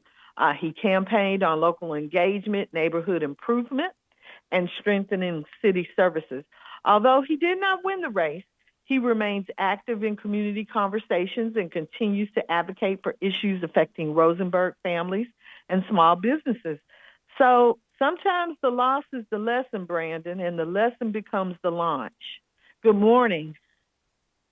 Good morning. Thank you for that introduction, and thank you very much for having me on today. You're welcome. I'm excited about you coming on, as I mentioned to you. And let's just jump right in. When you look back at that race, what are the specific tweaks you would make, strategy shifts, the outreach changes, the things you do differently now that you've lived through a full campaign? Just talk to us a little bit about that. That is a great question. And one of the biggest, and I'm glad you asked that, one of the biggest things that I learned from this is what we have is a lot of voter confusion. And when I say we, I don't just mean the African-American community. I don't just mean the Rosenberg community or Texas. I mean countrywide. And I say that because we had our primaries that were first. Then we had our Rosenberg general election. And then after that, we are currently right now today in the early voting stages of the primary runoff. And after that, here in Rosenberg, we have our runoff for the Rosenberg general election. So that's 4 times we're asking people to vote on 4 different dates for 2 different races. And so that, even to the most educated voter, can be either voter fatigue or voter confusion. Because when are we voting? Who are we voting for? What are the issues? And we don't always have a centralized place to know those answers. So when I'm door knocking and I'm talking to the community, one of the things that I found is people saying, oh, I already voted and I didn't see you on the ballot. Well, they were voting in the primaries and not knowing that the Rosenberg general election was coming up. Or after I lost my race, people were saying, hey, I went to early vote and I didn't see your name on the primary ballot. Well, that's because my election was on May 2nd, and now early voting has started for the primaries. So even if you're hearing this and you're like, well, that sounds confusing, it is, and that is on purpose. They want to make sure that our community is saying, you know what, this is all too complicated, I can't do it. Or I can't get time off of work. Or, you know, I've got other things going on. I went to vote once, good luck getting me out there again. And what I've learned is we need to make sure, and that this we is Brandon West, making sure our community knows when we're voting and what we're voting for. One of the great things is even with all of the roadblocks that it seems like we're getting when it comes to voting and voting right, here in Texas, especially Rosenberg, you have about 2 weeks before voting, you have early voting, and that is included on Saturday and Sunday. It's from 7 a.m. usually to 7 p.m. So that being said, even if we're working retail, even if we're working overnights, even if, you know, we have, you know, 1 week on, 1 week off, there is time for us to vote. The issue is we've got to make a plan. We've got to make sure our friends, our neighbors, our family members know when we're voting and what we're voting on. Yes, no, absolutely. So you're saying you would like to extend it to Saturdays and Sundays, or do we have Saturday and Sunday voting now? Yes, ma'am. Okay, well, that's good. That's good. Okay. Yes. I've never voted on a Saturday or Sunday. I didn't know about that. See, that's to your point. I didn't know about that. Okay. Right. And you know what? As someone who votes often myself and as a community leader and as an elected official now, I also didn't know these things. So these are very important that we, you know, educate. It does not help me to keep that information to myself, and that's why I'm very glad you asked me on here so I can share with you all. If you have not voted in the primary runoff, there is still time. You just have to reach out and find out when and where you can vote. Here in Fort Bend, where I live, you can vote at any Fort Bend location. It does not have to be where you live, but just make sure you bring a form of ID because they are going to check that. Okay. All right. So your campaign, do you have any demographic information about your race? Because, you know, we're talking about overall voter turnout, the age, gender, race. You know, what's going on out there, or what went on out in Rosenberg on May the 2nd? Yeah, it's one of the really disheartening things to learn about our Rosenberg race and the races in the past is that less than 5% of Rosenberg residents vote. We have about 20,000 registered voters in Rosenberg. And the election in my race, we only had 1,800 people even vote. And that means that you have a little less than 5% of the whole Rosenberg population making decisions for all 100% of us.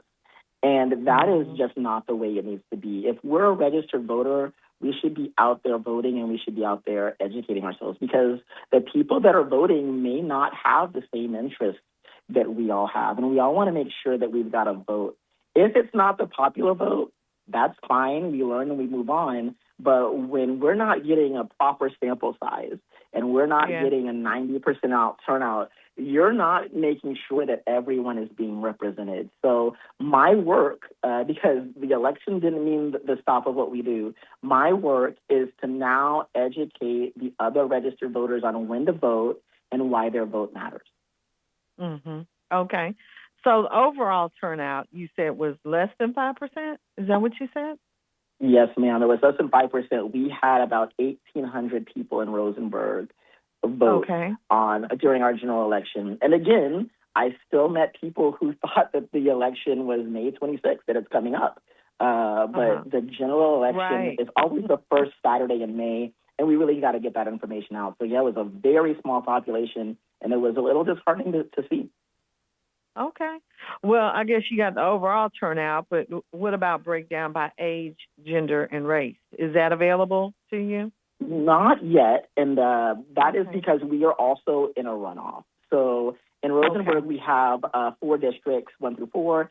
2 and 3 are in a runoff, and so we'll probably get that information after those votes are cast. Okay.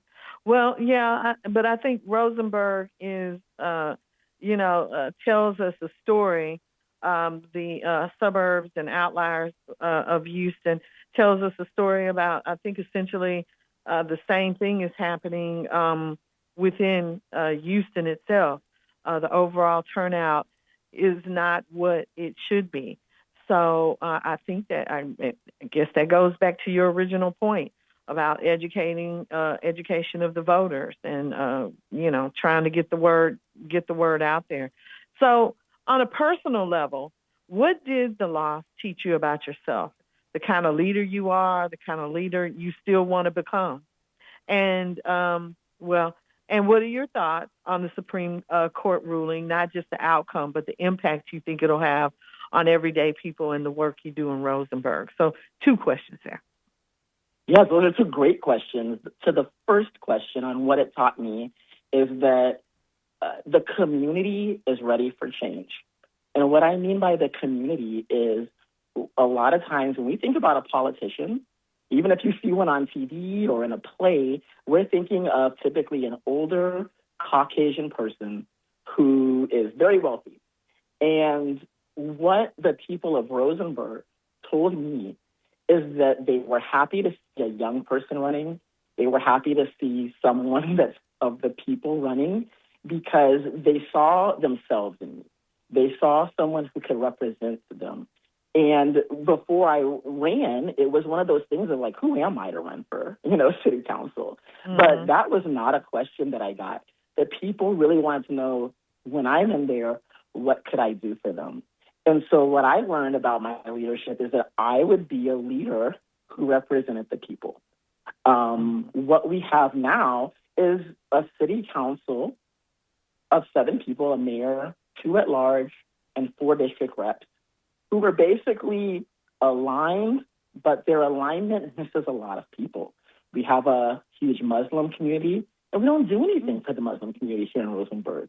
We have a huge African American community, and you will be hard-pressed to find anything that we did for Black history. Juneteenth is coming up. We do not have representation or anything that the city is doing. And I don't believe that every member of city council can represent everyone. But one member should be representing our other communities. And so learning that I could be that person really motivated.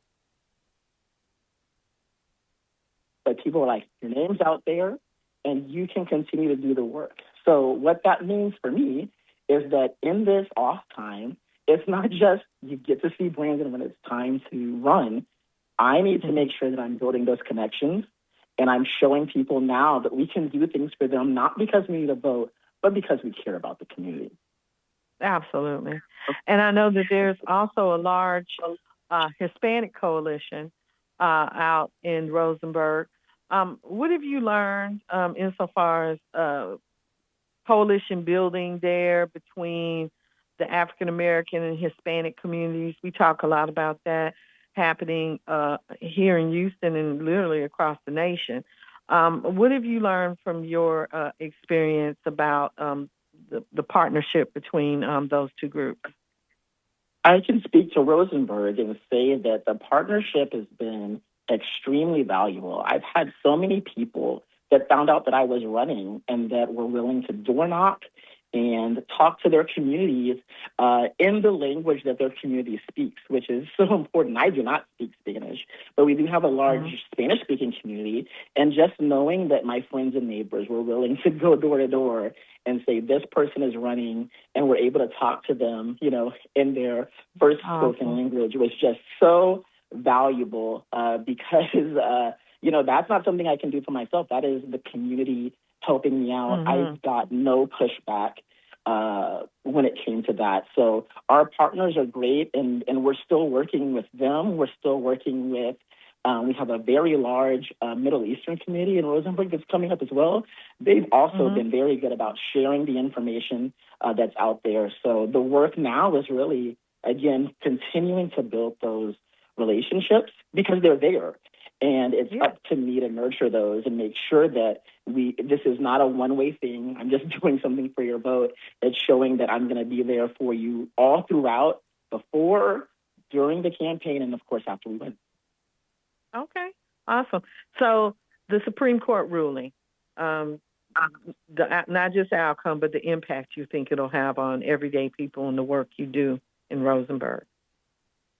That was a very disheartening ruling from the Supreme Court. It seems the longer that we're living, the more we're getting disappointed in their rulings because they don't seem to really be taking into account the everyday person. So if we're talking about the Voting Rights Act that the Supreme Court ruled on, and the talking point from the other side seems to be, we should not be drawing maps or anything based on race. And on the surface, that sounds great. That sounds very pretty. That sounds like you're tying everything up in a nice little bow. But what you have to understand is context. So really quickly, I want to just go through some history here. When it comes to African Americans' voters' rights, there have been many historical points where they're trying to basically silence our vote. So one of the first is here in America, there was a fee for us to vote. And that really hurt Black people because we were often denied loans. We were often systematically in lower paying jobs.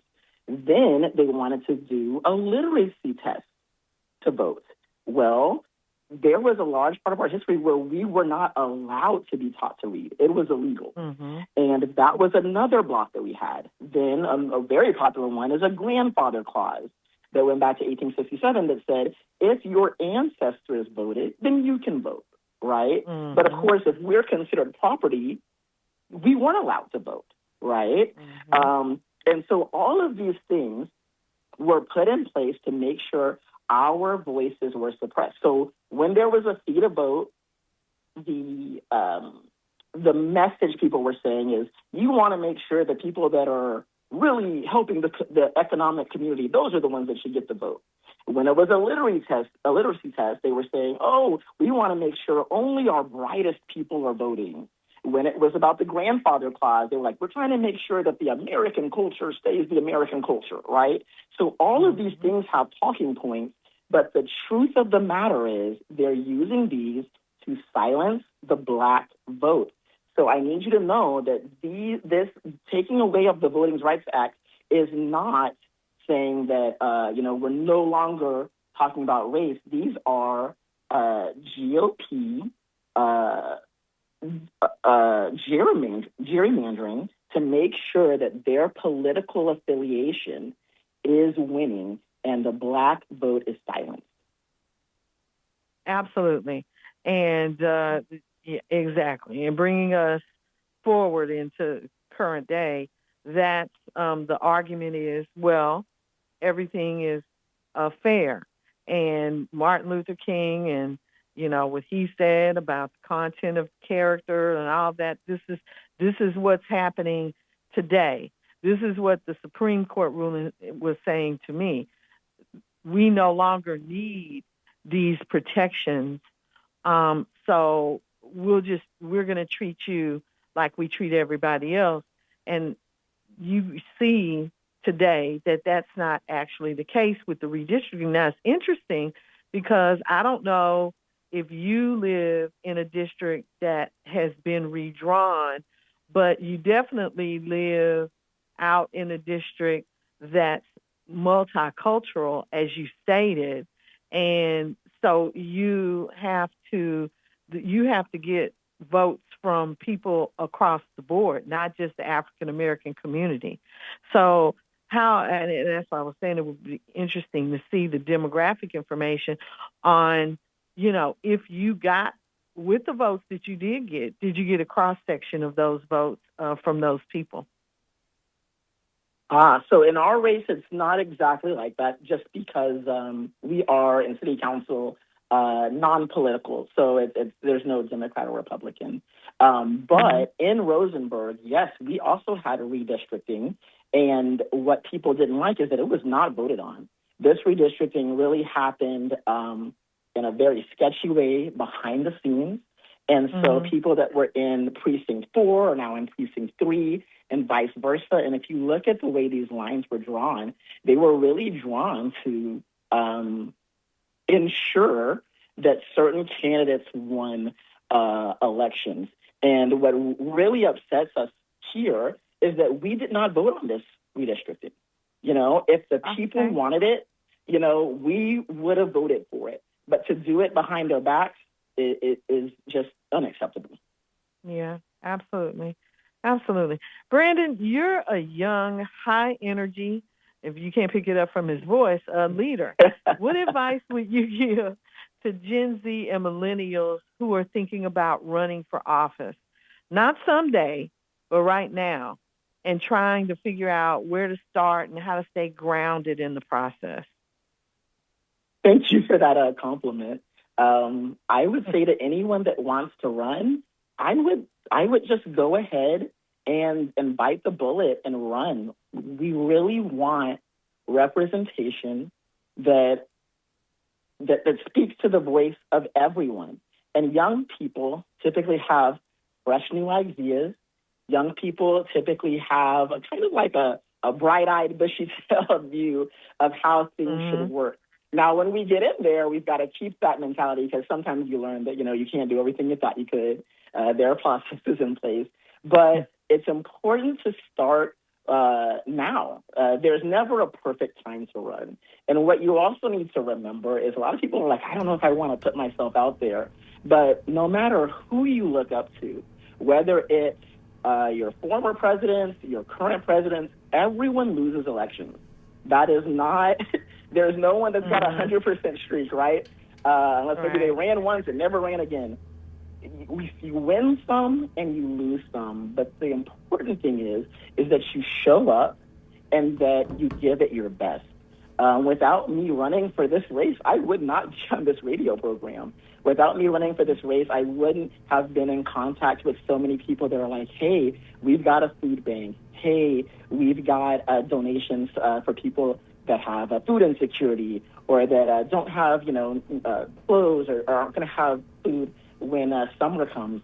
So just putting yourself out there, you really will meet the right people who can help you out in your community. And that doesn't always mean being an elected official, but often it means that you're able to show up in a way that really helps your community. And that's what we're doing it for.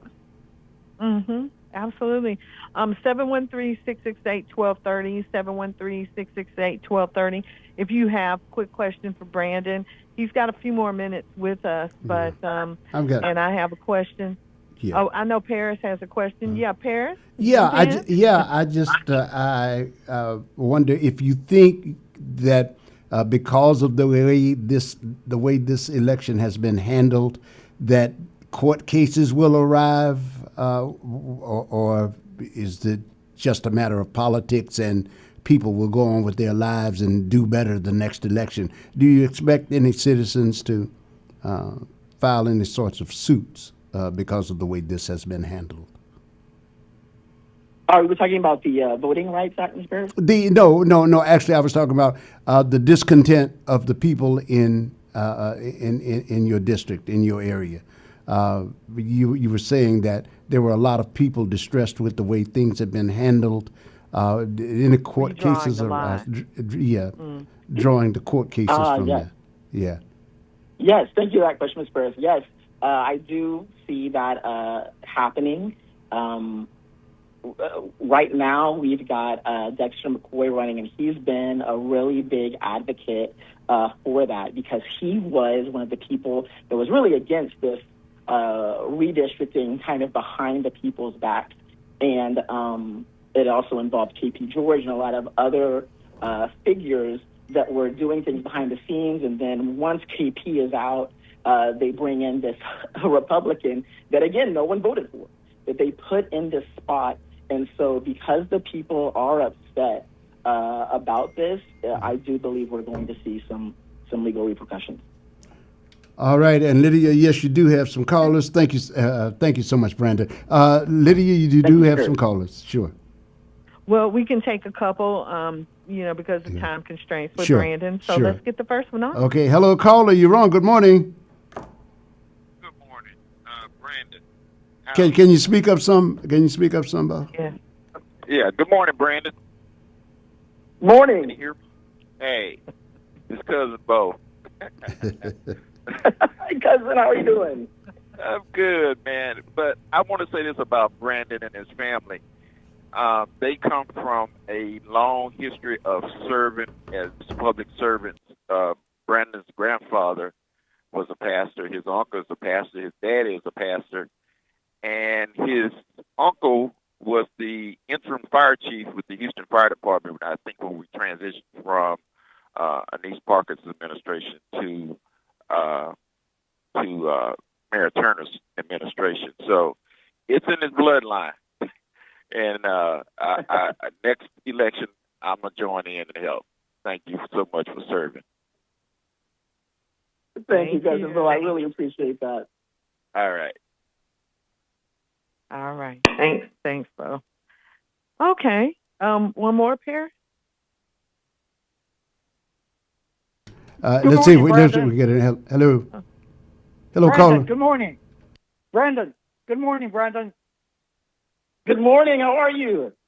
I'm wonderful, and I hope you're as ecstatic of life as I am. Quick question. Are you optimistic or pessimistic about voter turnout come November? Why or why not? And what's a good voter turnout in any election, in your opinion, percentage-wise? I'll listen off the air. Have a great life, Brandon. Thank you so much. That was a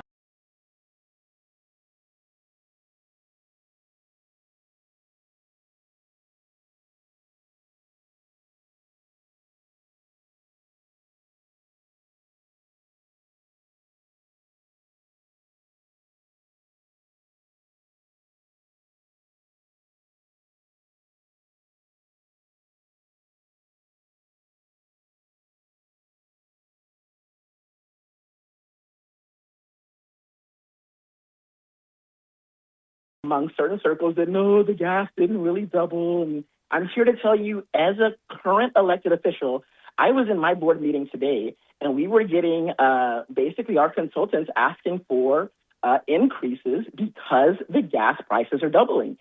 And that means for all of y'all that are like, how does that affect me normally? Not only is it your travel, but when gas prices go up, when the people come to pick up your trash, you know what that truck that they are driving costs?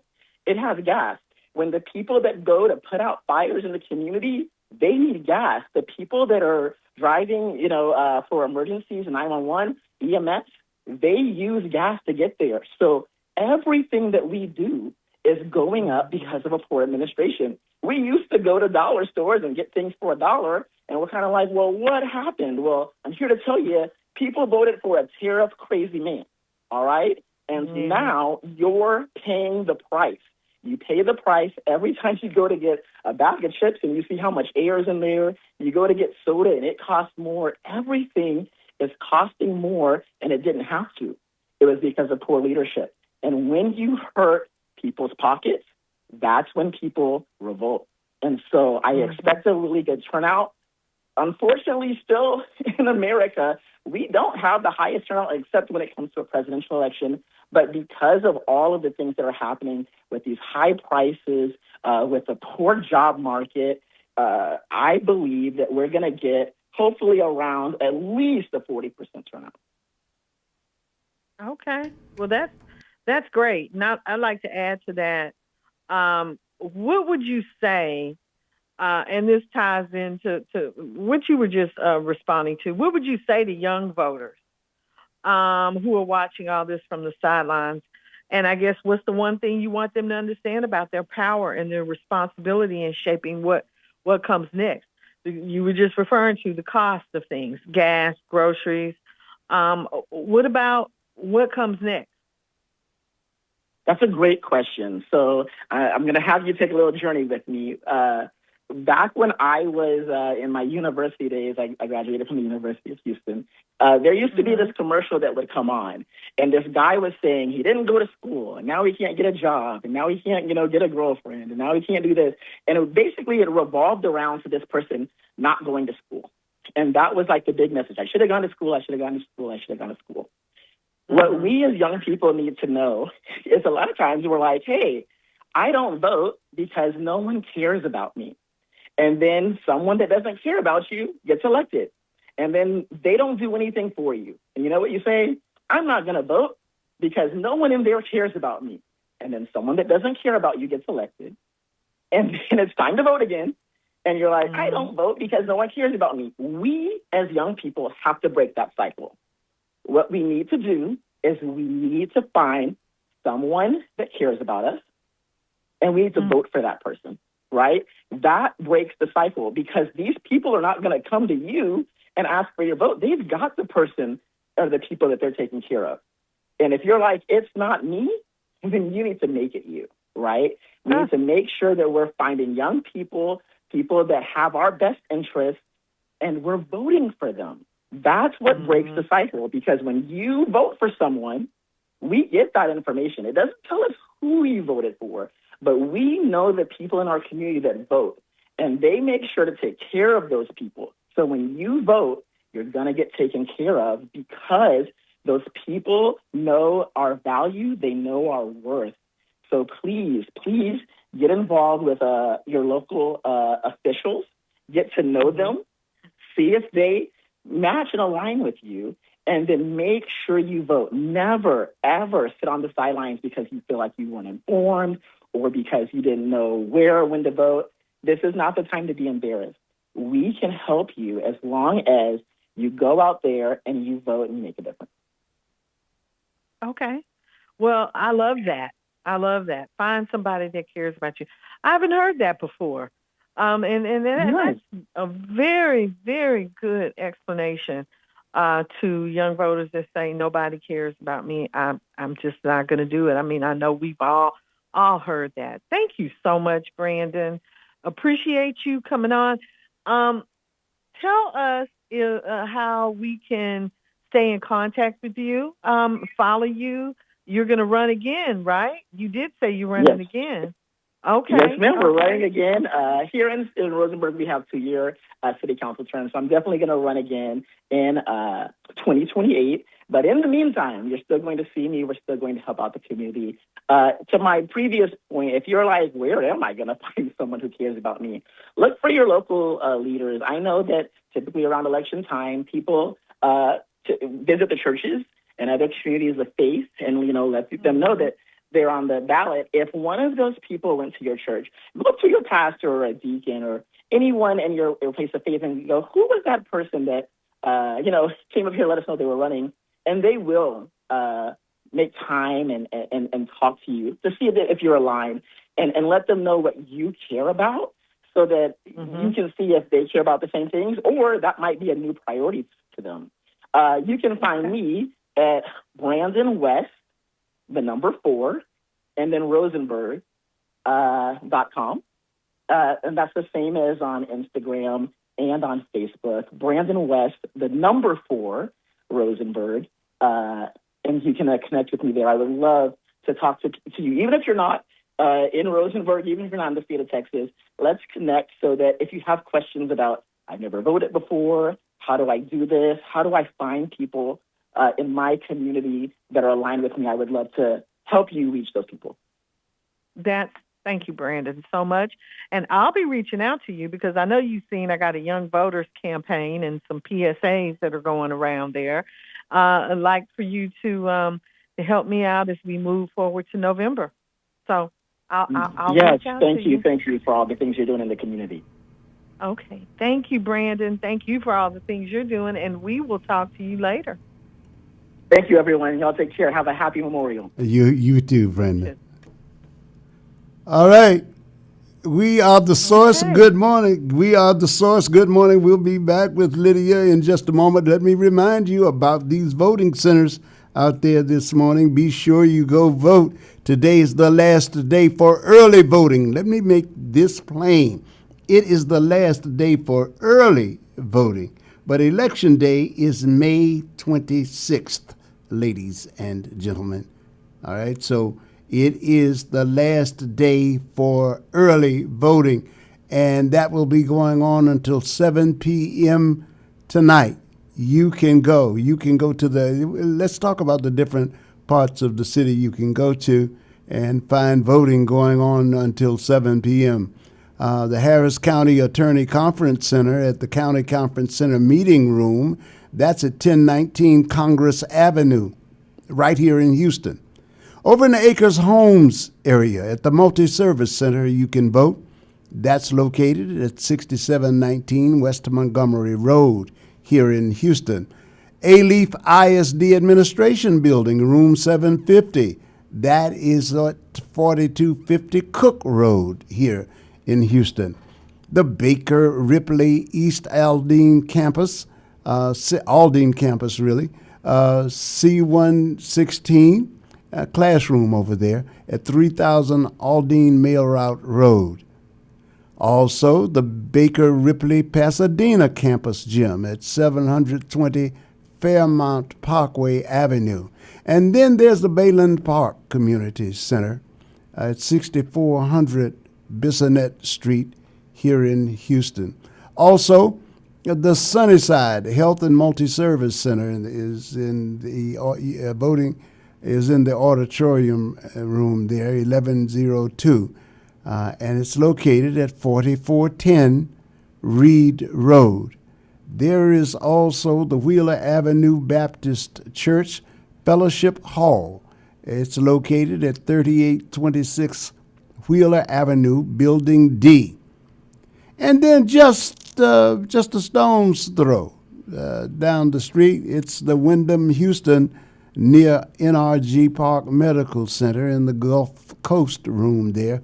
That's 8686 Kirby Drive. We went by there, got our vote on yesterday. I'm going to have to return today. Wife's got a vote, so we'll be there at the Wyndham Houston near NRG Park Medical Center, the Gulf Coast room. And I'll tell you, the traffic was moderate. It was moderate. They've got more machines than they had voters, so we're hoping. But yesterday, of course, was a very threatening day. Rain was threatened, and it didn't materialize in the way that the forecasters had thought it would. But it just the overcast sky perhaps did it for some people. Now, you can also vote in the Cashmere Multi-Service Center Auditorium, 4802 Lockwood Drive here in Houston. The Kingwood Community Center. Hello to all of our friends out in Kingwood. You can go to 4102 Rustic Woods Drive in Kingwood. We remind you of this, that today is the last, hear me clearly, please, the last early voting day. You cannot early vote after today. The next voting will take place on Election Day, May 26th. Will be the next voting day, May 26th, and that will be the actual election day. But get out early if you can. Why wait and risk it?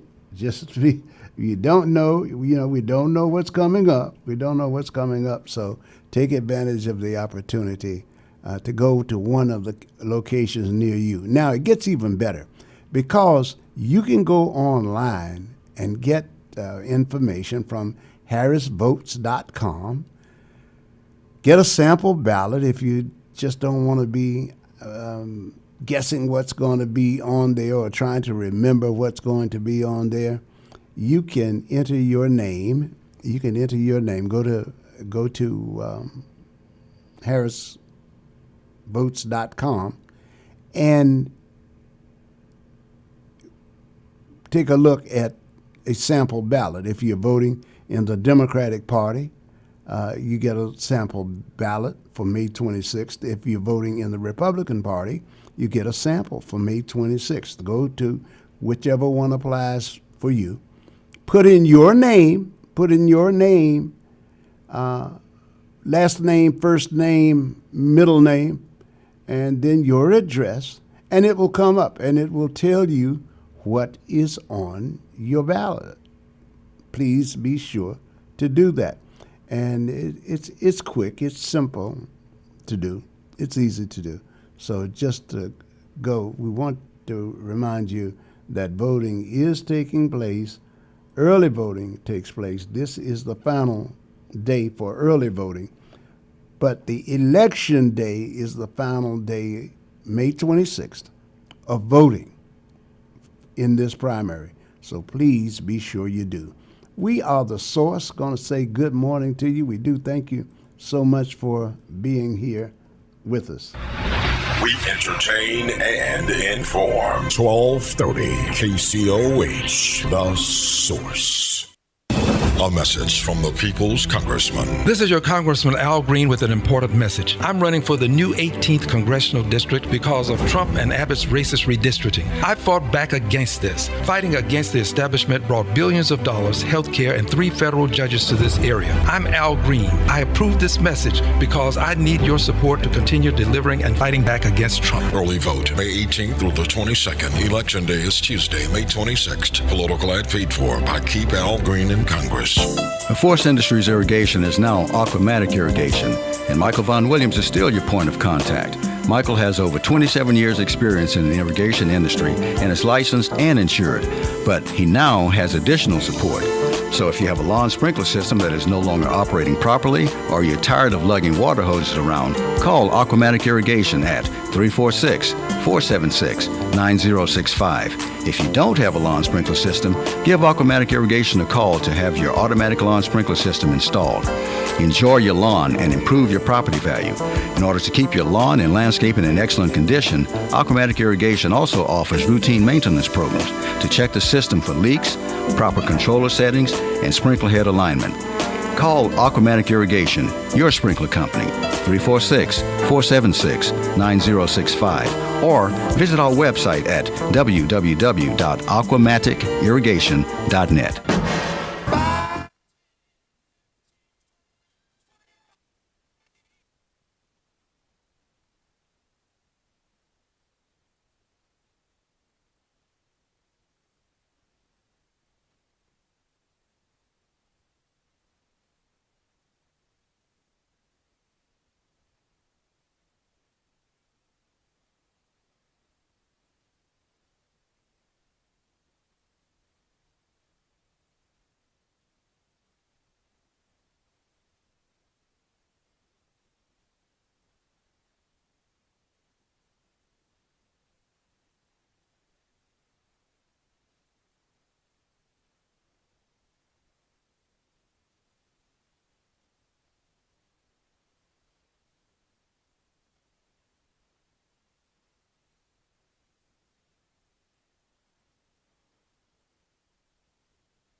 For office yourself this morning. I'm trying to match that energy of Brandon West that was What, just on. wasn't he? You know? Wasn't he? Yes, indeed. He was splendid. He really was.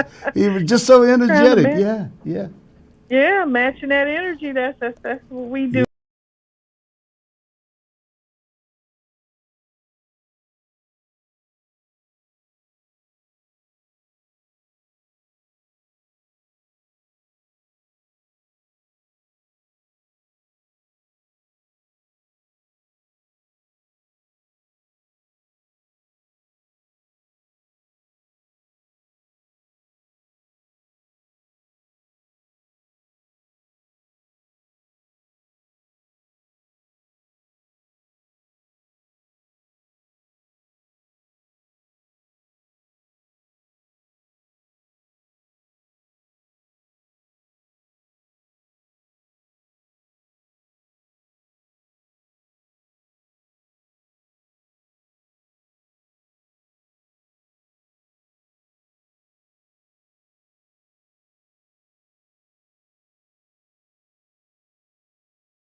So I'll be good to go. Like Brandon was saying, I mean, we've got so many dates, so many, times to vote, so many races to vote in. But you know what? We no ways tired. We're gonna keep it moving. We're gonna keep it moving. We're gonna get on down the road here. So let's jump into what I promised, the NAACP's Out of Bounds campaign. Mm-hmm. And before I get into my thoughts about it, let's hear this clip. And it's this ABC News clip, but the president of the NAACP is responding. The NAACP is calling on athletes and fans to boycott college teams in states that have moved to limit black representation. Last month, the Supreme Court limited the Voting Rights Act, effectively preventing states from considering race when drawing congressional maps. Since then, Louisiana, Alabama, South Carolina, and Tennessee all moved to redraw their maps. Some experts tell ABC News redistricting could wipe out up to a third of black lawmakers' seats in Congress. And now, the NAACP is hoping to leverage the South's love of college sports to stop what it calls a sprint to erase black political power. NAACP President and CEO Derek Johnson is here for more. Derek, thank you for coming on. Now, you say the NAACP will not watch the same institutions that depend on black athletic prowess to fill their stadiums and their bank accounts remain silent while their states strip black communities of their voice. What will it take for this boycott to make an impact? Well, it is very important for parents and student athletes to understand their value, their power, and their voice. These states are now moving very quickly to implement policies to eliminate the ability of African Americans to fully engage in the electoral process. They are trying to fit everyone into a 1950s reality, particularly in the former Confederate states. And so athletes from communities impacted, but athletes in general, should not pad the bank accounts, generating billions in dollars in revenue for state institutions of states that will deny their right to vote and prevent their full voice to be heard. Now, Derek, Republicans behind these new maps argue they're just complying with the Supreme Court's order or remedying unfairly drawn districts. They say the districts that could be changed may still elect black representatives to Congress. What's your response to that?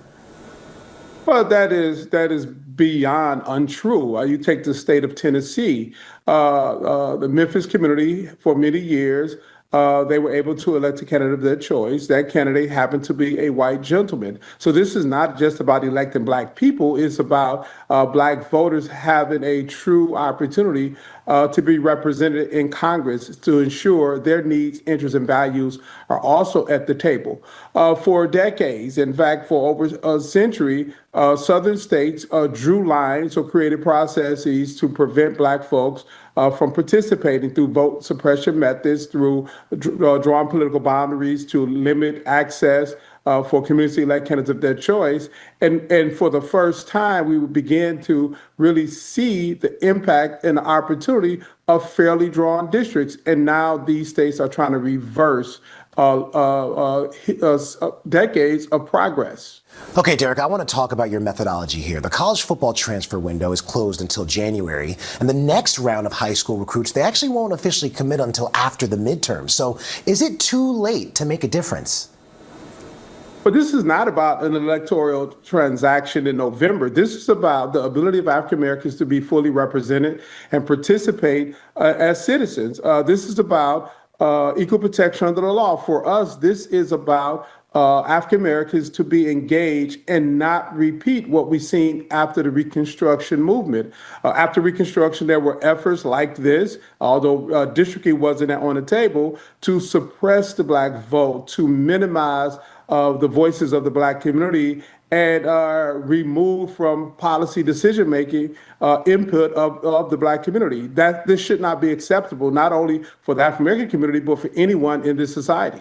But Derek, we are in a new era right now. This is the NIL era. How realistic is it for 17 and 18-year-old recruits to turn down millions of dollars if these teams offer it to them?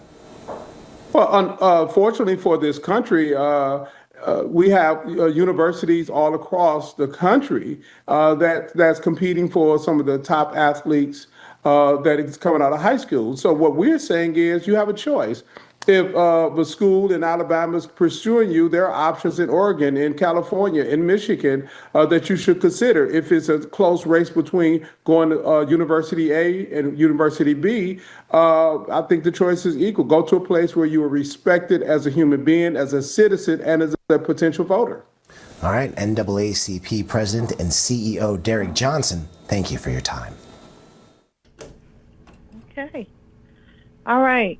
Great clip. Great conversation from Derek Johnson with the NAACP. The Out of Bounds campaign. So I want to provide some clarity around the campaign, and it's targeting public universities in 8 southern states, Tennessee, I think he just named that, Louisiana, Alabama, Florida, Mississippi, South Carolina, Texas, and Georgia. So that's the backdrop. The NAACP is making it clear. He just did. If states are going to weaken black voting power, then athletes and their families have every right to rethink how they show up. But that raises a real question for recruits and their parents.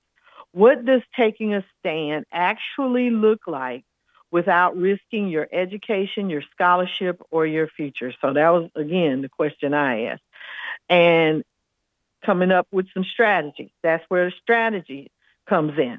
There are concrete contract-safe ways for newly recruited student athletes to protect their academics, protect their financial incentives, and still use their voice in this moment. And for athletes who choose a school in a state that isn't currently redistricted, the same contract-safe protections still apply, because voting lines can shift in any state at any time.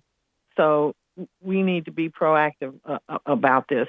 And I want to say, just for everyone, my husband, my oldest son, were both in the situation where they played collegiate sports and received scholarships. So I know some stuff. I know some things about this. Not everything, of course, but I do know I have some background in this. So these are the strategies that I've come up with here. For newly recruited student athletes stepping onto a campus in a state where redistricting is weakening Black political power, the question isn't just whether to join the boycott, it's how to do it without sacrificing their education, their scholarship, or their family's financial stability. And the truth is, recruits actually have more leverage than they realize. Before they ever play a down, a minute, or a meet, the school has already invested in them. That gives them room to take a stand while protecting their future. One of the strongest strategies is to separate the academic commitment from the athletic one. A recruit can sign their scholarship, enroll in classes, and stay fully eligible, locking in the academic and financial protections that come with being a student, while delaying the parts of athletic participation that aren't contractually required. They can attend school, they can maintain their grades, and keep their scholarship secure, all while signaling that their athletic labor isn't automatic. It's a way of saying, I'm honoring my education, but I'm not giving you my body or my brand until you show value in my community's political voice. At the same time, the NIL gives these young athletes a level of independence that didn't exist a few years ago.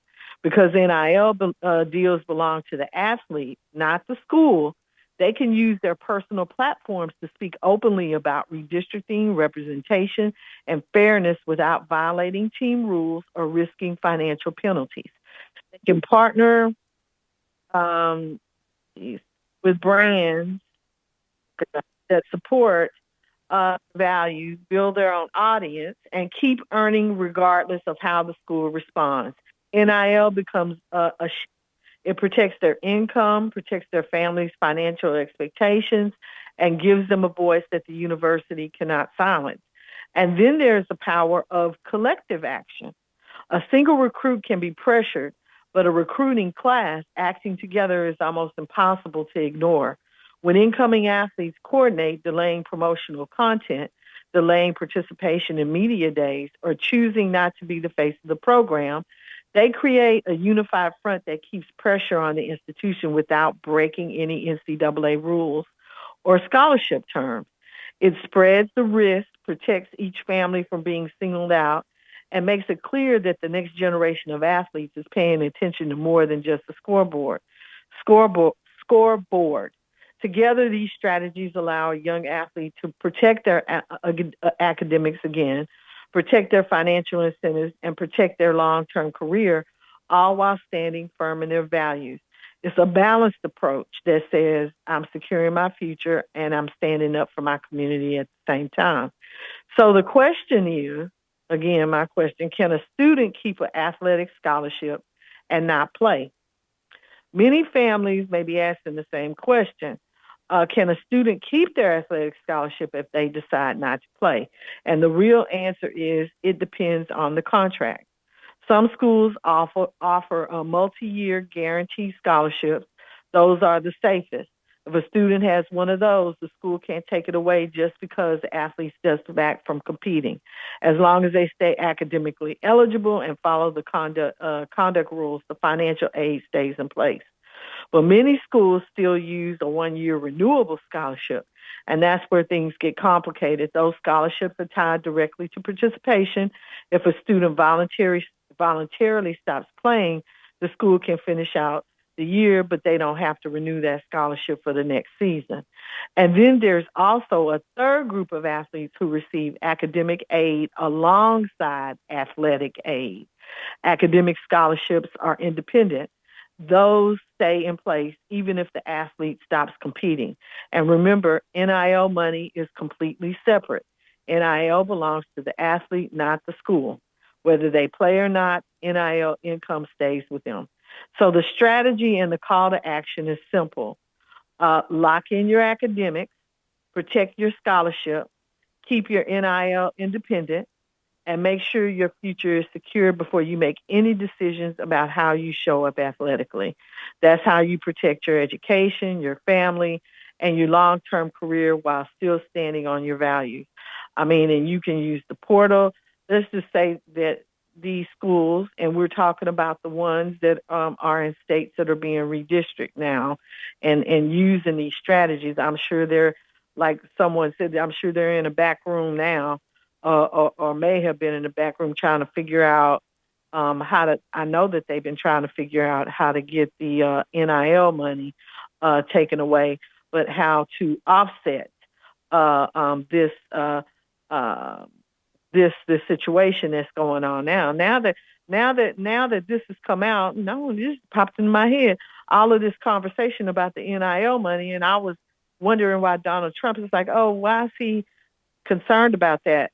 Oh, because of the redistricting that was going on. And so, at any rate, this is signing the contract for the scholarship is the key. And if you decide that you want to play for one of these schools in these states where it's where the redistricting has occurred, there are ways for you to protect yourself. And of course, if you are going to be going to other states to possibly play or have those as choices, you still need to be concerned about your contract, because you don't know what the future holds in regards to redistricting, if this is something that you are concerned with and that you want to participate with. So those are the thoughts I had around that, because Paris and I know I brought it up, and I know Ralph Cooper has been talking about it quite a bit on his show. So, you guys have any thoughts about that? Let's do that. Paris, yes. I know that there have been some people who have been patiently holding. So let's get to them. Sure. All right. Here we are. Hello, caller. You're on. Hello. Hello, caller. They were like, hi. Hi. Hi. How you doing? It's so funny. I was waiting a good while, but I had a call come in, and it was right on point. Sure. And I just wanted to say, the young man that called, that was talking earlier, Brandon West, I just enjoyed listening to him. I was by the collective yesterday. I met a couple of new people there that were very young people. I'm telling you all, we've got some young people coming up now. You all better get ready. Because they are reading and they are searching and they are listening and looking out for solutions. They've created a flag, a black Texas flag. It is got awesome symbolism in it, and it's just interesting. So, but I wanted to say about Brandon, I hope he runs again, and he sounds like somebody that would really do some good. Also, I just kind of hit the vibrations on his name, and anybody name starting with the B, their true vibration would be on business and spirit. In other words, your most honest business people names start with the B if they are in their right vibration. Now, if they are not, watch out. But you'll be able to tell when they're off, because if they're off, it's opposite of what they're supposed to be. And also that W, his name is one who learns and one who shares. A teacher, a learner, and a teacher. Thank you. He is. I definitely get those vibes from him, Akua. Yes, sure. Yes. And the more I learn about it, I tell you, matter of fact, I finished. I'm ready to get started, you all. I'm writing up some things. I listen to the politics. I'm coming back differently. All the masks are gone. But there are some things that I learned the 20 years that I was involved in the politics of helping people get, their positions. And one of the questions that I like to do in a nice artistic manner is, some run to become somebody and some run to help somebody. Which one are we going to vote for? Okay. Absolutely. So I've got questions. I've got questions about voting, in the sense that I do vote, and I don't even want to sometimes. I mean, I really got to the place like, what's the use? So I could really understand how he came about with that, and as was saying, look, but I have to. First of all, somebody died for me to do that, and I think that's worth the effort. But more than just that, I can't find a solution if I jump out of the equation. And we all are in the equation, and we're all responsible for some solutions. So it's not just the person we're voting on. We need to go inside of ourselves and say, what do we need for our community? Who can I get in my community to come with me, and we put something together? Show up in numbers. Mm-hmm. And when we get them, check them out. And if they can't be checked out, they shouldn't be running.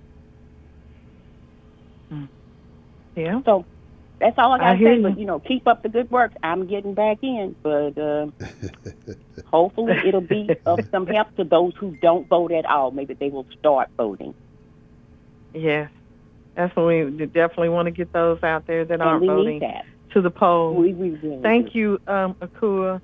Your show You're Akua welcome. is on every Saturday at 1 p.m. She's awesome. You need to listen to her. She's got those good vibrations going on. You're out Saturday and you're, detoxing and trying to Girl, get some... I wrote my first story in probably 3 years, a Goose Fence series for adults. I started a series for adults, and I wrote my first one yesterday. Went out, got inspired, came home, got my books out, stayed up till 1 o'clock this morning, got back up, and getting ready to do a class at Texas Southern with art and vibrations of the alphabet. There you go. I love it. So I love it. Y'all take care and enjoy right. your show. I even went and got an extra piece of equipment so I could listen and call in because I was doing something different with my internet at home and it just wasn't working for me. So I'm doing something different. So anyway, I appreciate you and Paris, and you all keep up the good work. We appreciate you too. Thank you, cool. Okay. Mm-hmm. All right, Paris. Yes, indeed. You got some more people home? Yeah, you got another caller over here. Hello, caller. Hello, caller. Paris. Hey there, you're on with Lydia. Hello, diversity of thought. Good morning still. Yeah. Hey, can you hear me? Yes, sir. Yes, we can hear you. Oh, this is Scurry. Yeah, we got you now. Oh, we got you okay. now. Yeah, we got you now. We're doing several things. I didn't hear the little cue when you come in, the little phone activating, accessing. Okay. Yeah. Let's get at it then. I'm gonna start on the NIL stuff. Okay, the average a year. Now this is just an average for a big school that has a football.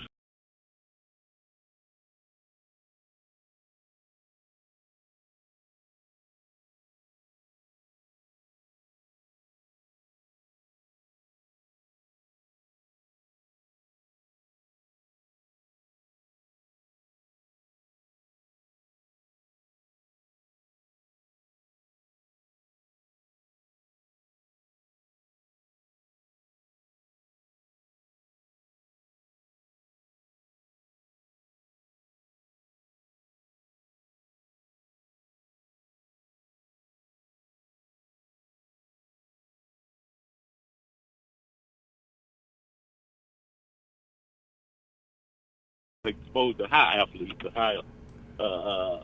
athletes that are really performing out there. Your running backs and your quarterbacks and the guys that are really putting the money on the field, right? So because they come to see these guys, right? At your Division I schools, right? Mm-hmm. Yeah, your Division I schools. So they have the money. Now, if you take it, if you look at it. They're going to pay the NIL. Of course, you say NIL is a name, likeness, and image, right? So, that is going to be, high-profile donors that's coming in and giving them money. Your car dealerships, whoever it is, your Pickens and all these people, big Texas Tech people, they got all that money out there. They only their businesses, and they're going to use these athletes to work for them, doing commercials or whatever the case may be, right? So that's where that money is going to come from them. And you talk about getting the education, also as part of a scholarship situation. Now, some of the problems you have is that in basketball and football is different because you got basketball guys, they're one and done. A lot of them are one and done, and they're out of there, especially the whole high-profile kids. You know, the Cooper Flag, like you did one and done, and you got the twins for Duke. They're going to be one and done also. So, and when you say one and done, for those out there that don't have the sports background, Scurry, you're talking about 1 year in college and then on to the pros, correct? Then on to the pros. Now, Cooper Flag could have made probably as much money from Duke in his one going back to school as he did in his first year contract. I believe his first year contract was around $10 million, I believe, somewhere in there, plus or minus. Okay. But and the thing is, we'll get to the point. I know I'm getting long-winded with this, but the thing is that these athletes, they do have the choice, as the NAACP president said. Do you have that choice to take your talent to another state that is not gerrymandering or just that trying to minimize our votes, try to suppress our voting rights out there? So the Ohio states, and me and Ralph talked about this, Ohio states, the Michigan, the Democratic states, you know, and you got you got your Pennsylvania state, you know, and all these you got your Oregon, you got your Oregon, you got your Washington, and you got a lot of those. And all these are high-profile colleges. They're in football, in every athletic competition. These colleges excel. They are the top colleges, right? And you still can go there. But the thing is that we have to look at when you get an athlete that's coming in from Texas, and I got a question with this one. The athlete's coming from Texas, he goes to Alabama, okay? Now, when it's time to vote, is he able to vote in Alabama? I don't think so, because he's registered in Texas, right? He's not a resident of that state, so he cannot vote in there. So how long does it take for you to establish residency in another state in order to vote? Anyone knows the answer to that question? I can look it up. I just, that's what question came up to me. Yeah, off the top of my head, I don't know the answer. I would think it would be probably a year for regular people. I don't know what the NCAA rule is around that, but that would be just the regular voting rules. So I would think about a year or so. But you have to establish. Yeah, you have to establish residency. Yeah, you have to establish residency, right? Before you are able to vote. Okay, so and you look at your athletes that's coming from a different state. Yeah, so their voting voice won't be heard in that state, but it will be heard back in their home state if they're exercising their rights to vote, right? So and that's the whole reason for doing the boycott, right? Right, and taking that money away from those colleges, because if you don't forget Colorado too is a Democratic state, and you got Deion Sanders there. So you can so see what do you how think that about can the affect strategies? What's your thoughts about the strategies in order to for these people to be able to utilize these strategies? Okay, so you may not be able to vote in your home state, or your vote if you live in a state where it's being redistricted, you may not be able to vote, but you are still getting the opportunity to play at one of these big schools if that's where you decide you want to go. You still got your NIL. You still look to negotiate a contract that allows you to multi-year guaranteed scholarship so that your academics and you can speak your voice, you can say what you want to say around this particular issue, and the school can't penalize you. The other thing that we need to make sure that is in place with these schools is that they have protection, not only their the athlete themselves, but their family have protection when these people understand and know that the reason that they're taking this stand through the NAACP, and they make they make that known. I think protections need to happen around that, and the type of scholarship that you sign is important. But if you're a blue chip athlete, you can pretty much dictate well, if they want you bad enough, you can have different schools they're vying gonna throw it for at you. your Right. services to go along with they're- that. And so that's all I'm yeah. saying. And if you want to go to HBCU, because I understand that over time, like let's just say this goes on for a year, 2 years, 3 years. I mean, that's the importance of signing that multi-year guaranteed scholarship. And there's also HBCU that you can attend as well. And so that would change the landscape of a lot of the competition that goes on in the country around football. It can just kind of open things up. And if you approach this as a collective, and I heard Ralph talking too, not just black athletes, but athletes of different ethnicities going in together to say, hey, we don't agree with what the state's doing, take a stand through this particular boycott. And I just think that there's a lot that can be done, but we need to do it in a smart and strategic way. So what are your thoughts around the scholarship opportunities and contractually making the universities aligned with this? Do you think they'll do that? Well, they're going to try to appease the player to get that player there. Now, as far as the player protecting himself on the academic part, he should do that. Yes, because parents look at what we're going to do for academia. How are we going to pay for? What are we going to offer him for his scholarship, academic scholarship? And they definitely should use that as a leverage also when they're negotiating a contract. But see, still some of the issue in line in that. One is when you talk about HBCUs, the money is the issue. They don't have as much money to throw on the table as like Southern's not going to have enough money to throw as a Colorado to throw at them. So that could be a issue. And you have this TV money. So you got the bigger, larger college SECs. They have their own TV contract. That those conferences have their own TV contract. I'm not sure. You would probably have to get someone that's familiar in the SWAC, HBCUs, the MEAC, to see how much money they get on their TV contract.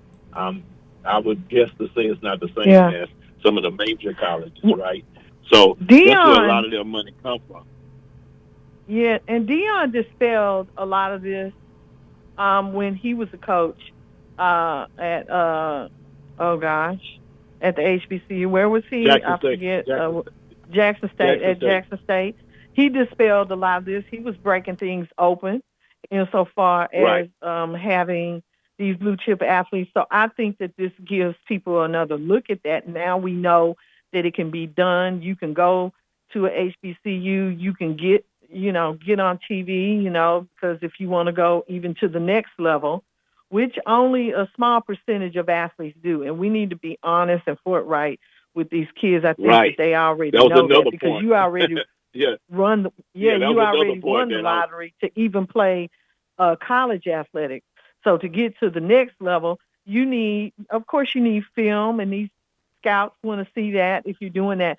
But HBCUs have a lot more exposure. Dion helped a lot with that. And I think that that HBCU is definitely a viable place to be.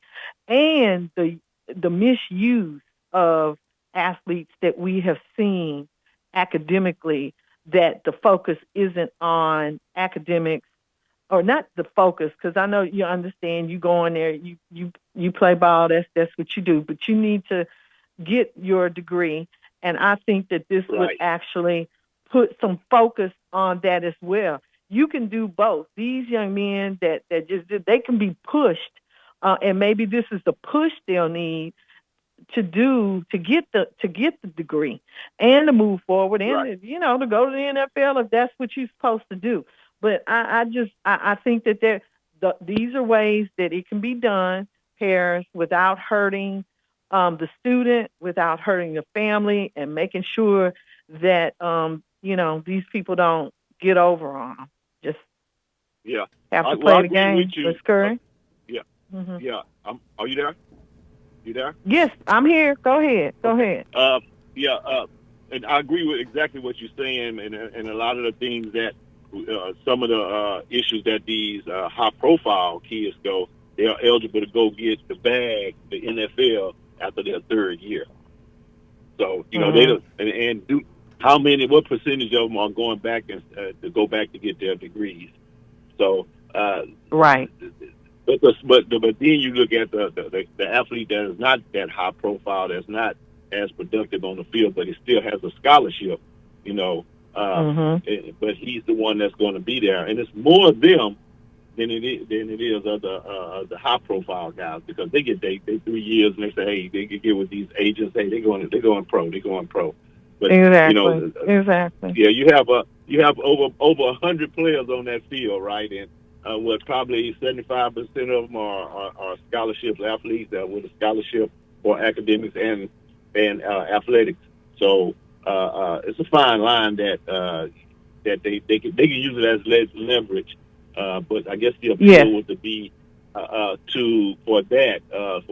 your contract for your scholarship is to do exactly what you're saying, focus on the academics.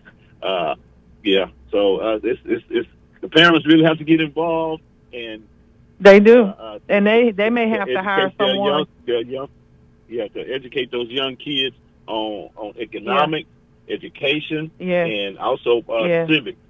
They need to know if they're going to live in a place. You need to know what's going on as that government, and absolutely. That is something that must happen. One quick on the Freedmen's Bank. Now in Texas, not in Texas. Well, Texas, in Houston, we only got one black bank. That's Unity Bank. And across the country, I looked it up. I thought I saw about 20 banks, with Georgia, with Atlanta having a couple of banks, and the credit unions too. So we have to get out there, and we just have to, once we get our education, making our money, and we got to start buying land. We got to start get into construction and investments also. But the main thing is that land and construction and building things is the way to build a community. Remember, they destroyed communities. They destroyed Tulsa. They destroyed Rosewood. This is bigger than any of those. This bank situation and the money involved is were thriving economically. They were thriving economically. Exactly, it was all bad. It was all bad. Yeah. So when we start to do something and making them. Go ahead, sir. Yeah, we have to really get back. They're trying to choke us economically now. They can't, and that's the way Ralph put the graph out with of course the African American community is has the lowest paid wages of any demographic. So. Okay, well, I'm going to get off. I know I've been long-winded. Let me get on off and let somebody else get off. No, you fine. I do apologize. I appreciate you calling in. Great conversation. Yeah, great. Thank you. Yeah, great. Yes, ma'am. Hey, don't forget to get your passports and make sure you have a driver's license. We'll do. Birth certificate. Get your birth certificate. Get ready. Be prepared. Go out and vote, people. Go out and vote in your district. Have a good weekend. Enjoy your holiday. Thank you. Okay. Paris, I know we're coming up on the 12 o'clock hour. Do we need to go to another caller, or can we go on to the next clip? You can go to the next clip. We've got it for you here. Okay, I'm ready. All right. Here's Trump in China. I mean, here's Alex Como. That's the clip. Chris Como. Chris Como. I got Alex in mind. Chris Como from News Nation, everybody. Okay, here we are. Here we are. Let's go. Let's get out of the Trump corruption that MAGA doesn't care about, and one of the biggest hypocrisies I've ever seen. Actually, nothing that we've been discussing here matters to me at all compared to what I have been reading about all day. I think that I have been missing the real Megillah, the real threat, the existential threat. Context. This trip to China has been bothering me, and I don't understand why. The President of the United States going to them now. Why now? Why? Because, China is helping the regime. We know this. Why would you go to them? China is not our friend. China does not want us to be partners. The president knows that. I don't know why he's telling you that. If you want to believe it, fine. You can say, well, it's his way of getting a deal. I know, because you have such faith that he knows how to close a deal, right? Name me one he's gotten done for this country. Put it to the side. It's not about Trump.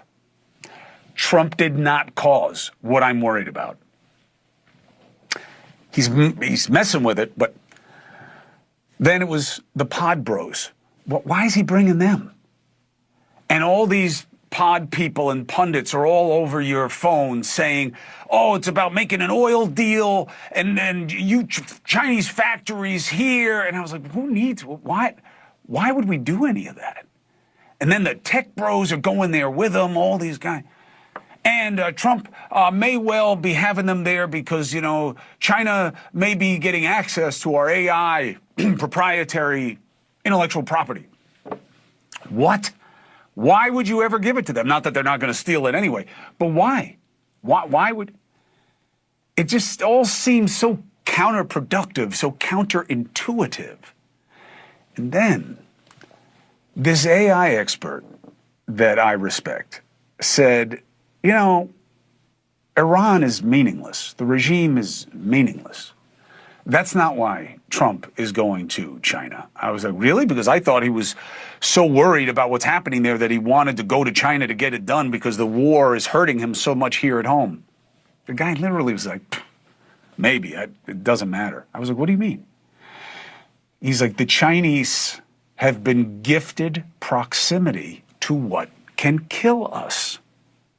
I said, what do you mean? Kill us? What are you doing? He said, Taiwan. That's why Trump is going. I said, well, what do you mean? You think he wants to invade Taiwan? Another one? Now it's not going to be Cuba or something else stupid? He's like, no. This is nothing about another poorly considered military move. The military is useless.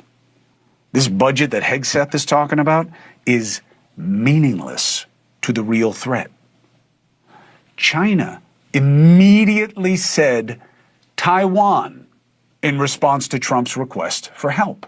Why? Taiwan is the most important country in the world. The most.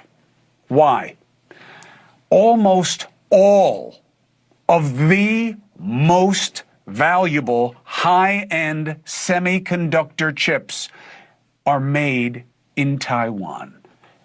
AI, large language models, all of the graphics, all of those little films you like to make, all the data centers are all chip reliant. If China takes Taiwan, or forget about that, if China blocks anything from getting out of Taiwan, which would be easy, right? Because not only do they have the immediate proximity, it's right off their coast, but then they built that secondary military position south and southeast of Taiwan. Those islands, remember they were building up those islands? Why there? Like 500 miles? As a buffer, so that you can't even get close to Taiwan. If they did that, nothing would be a bigger threat to our biggest industries and our military. With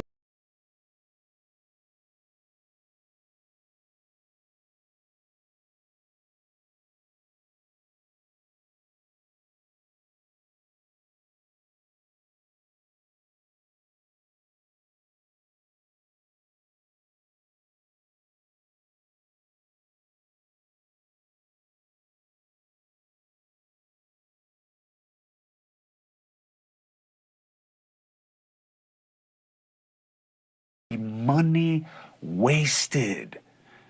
Hegseth calls it a generational investment in national security. There's only a little slice that deals with the biggest threat, chip making. This may be the biggest mistake America has made in the modern era.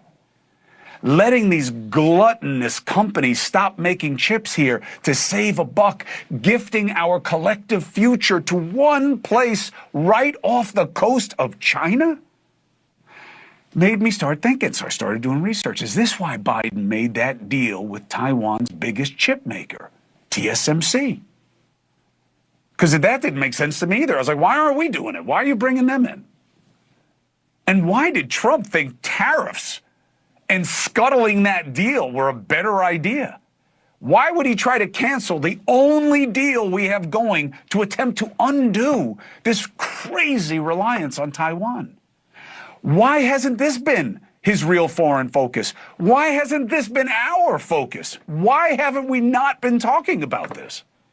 Have you ever even heard this mentioned?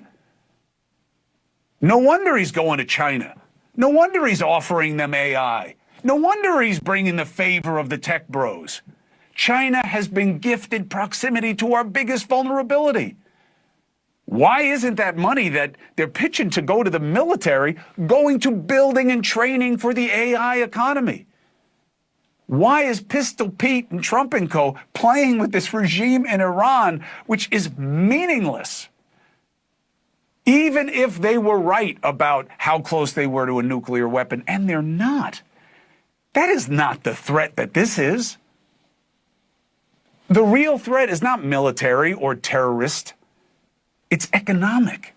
This confidential report out now from this semiconductor trade group recently revealed if we were cut off from Taiwan, we would lose over 1.5 trillion in GDP like that.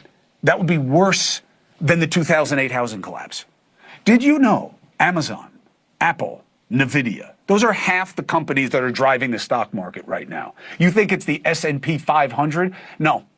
A majority of those companies are actually flat to down. There are like 7 companies driving our stock market. That's half of them that I just mentioned. They are each and all completely reliant on Taiwan. Reportedly, they have fewer than a few months of inventory if they lose their Taiwan supply chain. And by the way, it gets worse. Even if we made the chips here, which we don't, and we're years from, the assembly and infrastructure for our products from those companies is all in Taiwan and elsewhere in Southeast Asia. I thought the data centers sucking up power, water. We got to talk about this. This is a hidden boogeyman here, sucking up all this electricity, sucking up all this water for free, not even paying their taxes, not even paying their workers. And we're gifting them this infrastructure? No. That's nothing. They're barely the fingernails on the boogeyman. These data centers are all going to be shut down if Taiwan doesn't provide the chips they can't work without. Don't take my word for how scary this is, how irresponsible this is. Take the word of Trump's Treasury Secretary. I would say that the single biggest threat to the world economy, the single biggest point of single failure is that 97% of the high-end chips are made in Taiwan. If that island were blockaded, that capacity were destroyed, it would be an economic apocalypse. So we are reshoring the semiconductor industry to the U.S. No wonder these tech bros design their algorithms to distract us from this. We're fighting about this stupid, meaningless, forgettable stuff about which side is worse. And this is looming out there and getting no attention. And we don't even know if Trump has any kind of plan. I'm baffled by this. I am. I really hope I'm so wrong. But everything I read echoes it. Everything I read. Is the biggest threat to America something we almost have never even thought about? Crazy. Crazy. All right, I'll tell you, thank you so much. You're just going to leave us, you're going to go off on vacation and leave us with a little bundle of joy. Thank you so much, Lydia. Oh yeah. I want to say, talk about high energy. Chris Cuomo, we've been talking about this on 1230 The Source for a couple of years now, and I just wanted to add, the Arizona chip plant. Uh, you know, people ask why the U.S. is so concerned about Taiwan if we're now producing AI class chips in Arizona, and the truth is, yes. TSMC's Arizona project was launched under the Biden administration in 2020. I want to point that out because it wouldn't even been built if that wouldn't have gotten going, right? As a part of a push to bring chip manufacturing back home. We were talking about this last year and the year before as the first fab, meaning the fab high-tech facility, is now producing advanced chips for companies like Apple and NVIDIA. But even with that progress, Taiwan still makes more than 90% of the world's most advanced chips. If anything happens there, the global tech economy will stall. And that's why Xi's warning about mishandling Taiwan matters, as you remember after Trump's China trip. Arizona is a start, but Taiwan is the center of gravity, and everybody knows it. So that's what's going on there. And I just thought it was important for us to talk about the data centers, Paris. No, we've been going through that, but none of this stuff would run without the AI chips. And so it's just really important for us to keep our eyes on that. So yeah, I will be traveling, not next week, but the week after. And for a couple of weeks, and I may bring you some on the site reporting. From DC. With your background music, pack up your background music on the road again. Just can't wait to be on the road again. You and Willie and the boys. Yeah, Willie, Lonnie. I have Lonnie setting up the the phone, the recorder. And, I'll be in front of the White House. Not giving the middle finger or anything. And, the African American Museum and those things. So it's going to be an East Coast / Midwest Chicago stop, and then back home again. So well, that's good.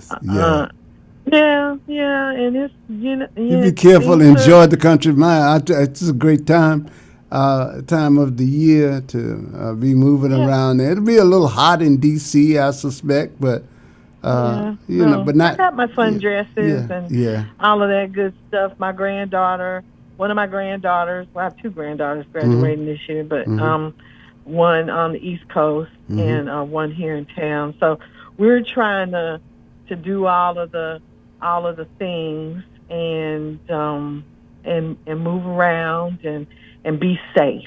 Yeah. So absolutely. just want to tell everybody that as well, Paris. And you got a birthday coming up. yes, in June.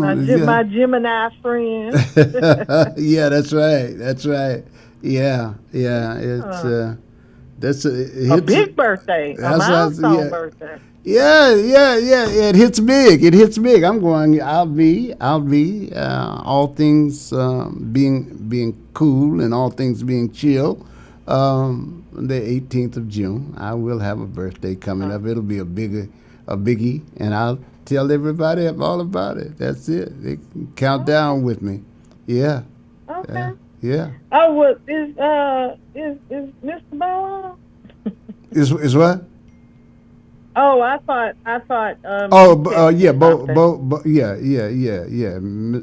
Bo is on, and it looks like I got another caller over there too. Somebody wants to say bye to you before you get on the road, I guess. Is that cool? You ready? Okay, I'm ready. Okay. Hello, caller. You're on. Hey, good afternoon, Paris and Lydia. Yeah, I guess we all be on the East Coast next month, huh? East Coast party, huh? Yeah. Reunion in Virginia, huh? Yeah.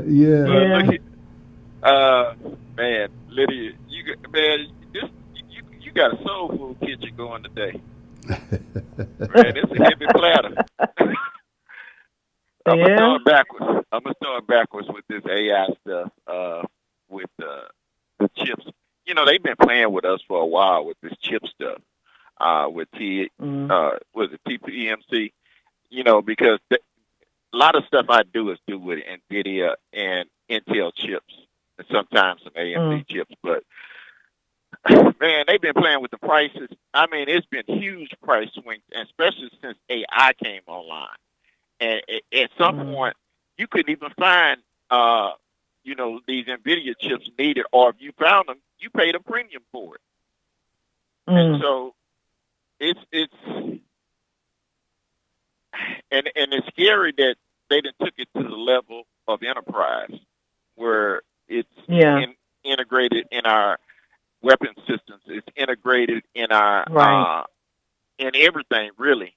And so for them to be doing this, we're being held hostage. And I don't think it's just necessarily about just the Chinese doing it. I think the 47th president is complicit in this. Yeah. And so, and I think he's tearing this country up from the inside out. And so I'm just, I'm frustrated that, people didn't see their interest long time ago. These billionaires and oligarchies, man, they've been putting this on the table for a long time. And now they done bought and paid for this administration, this Supreme Court, and this Congress and this Senate. Now they want to run out of time.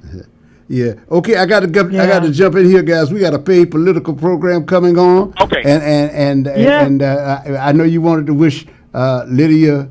I'll be back next week. It's not until it's after the June 4th. Okay. So I'll be back next week. And I got a couple more who want to say best wishes on the road. Hello, caller.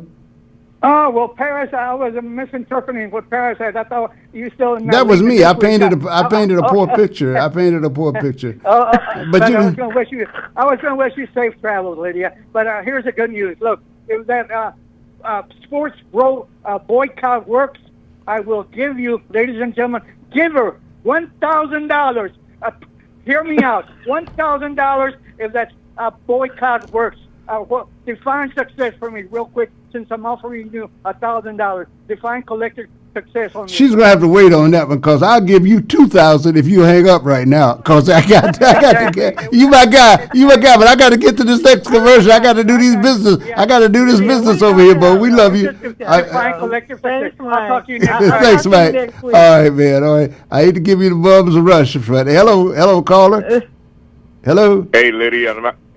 What's going on? I'm not going to be long because we're up against the clock and stuff. But I'm just going to say hi today because I can't go on my little spiel. But good talking to you. My son's in town for the holiday weekend, so I'm at Hog Heaven. Arthur, right? What's your son saying? Huh? Aaron. Aaron, I knew it was something. Okay, yeah. So he's there for the holiday weekend, but on that sports take and stuff, I'll catch that on the rap show as far as boycotting and stuff. But I know you up against the clock. Yeah. But Lydia, I just called, say hi and everything. Hey, and also Lydia, have you ever got with my guy in Louisiana? He's on the list. I will be getting with him. Okay. I need to give him a call. Cool. Thank you, though. All right. Okay. All right. Y'all. Bye. All right. Thank you so much. Thank you so much, X. Lydia. Yes. I'll let you rap it. Well, thanks everybody. It's been a very productive day.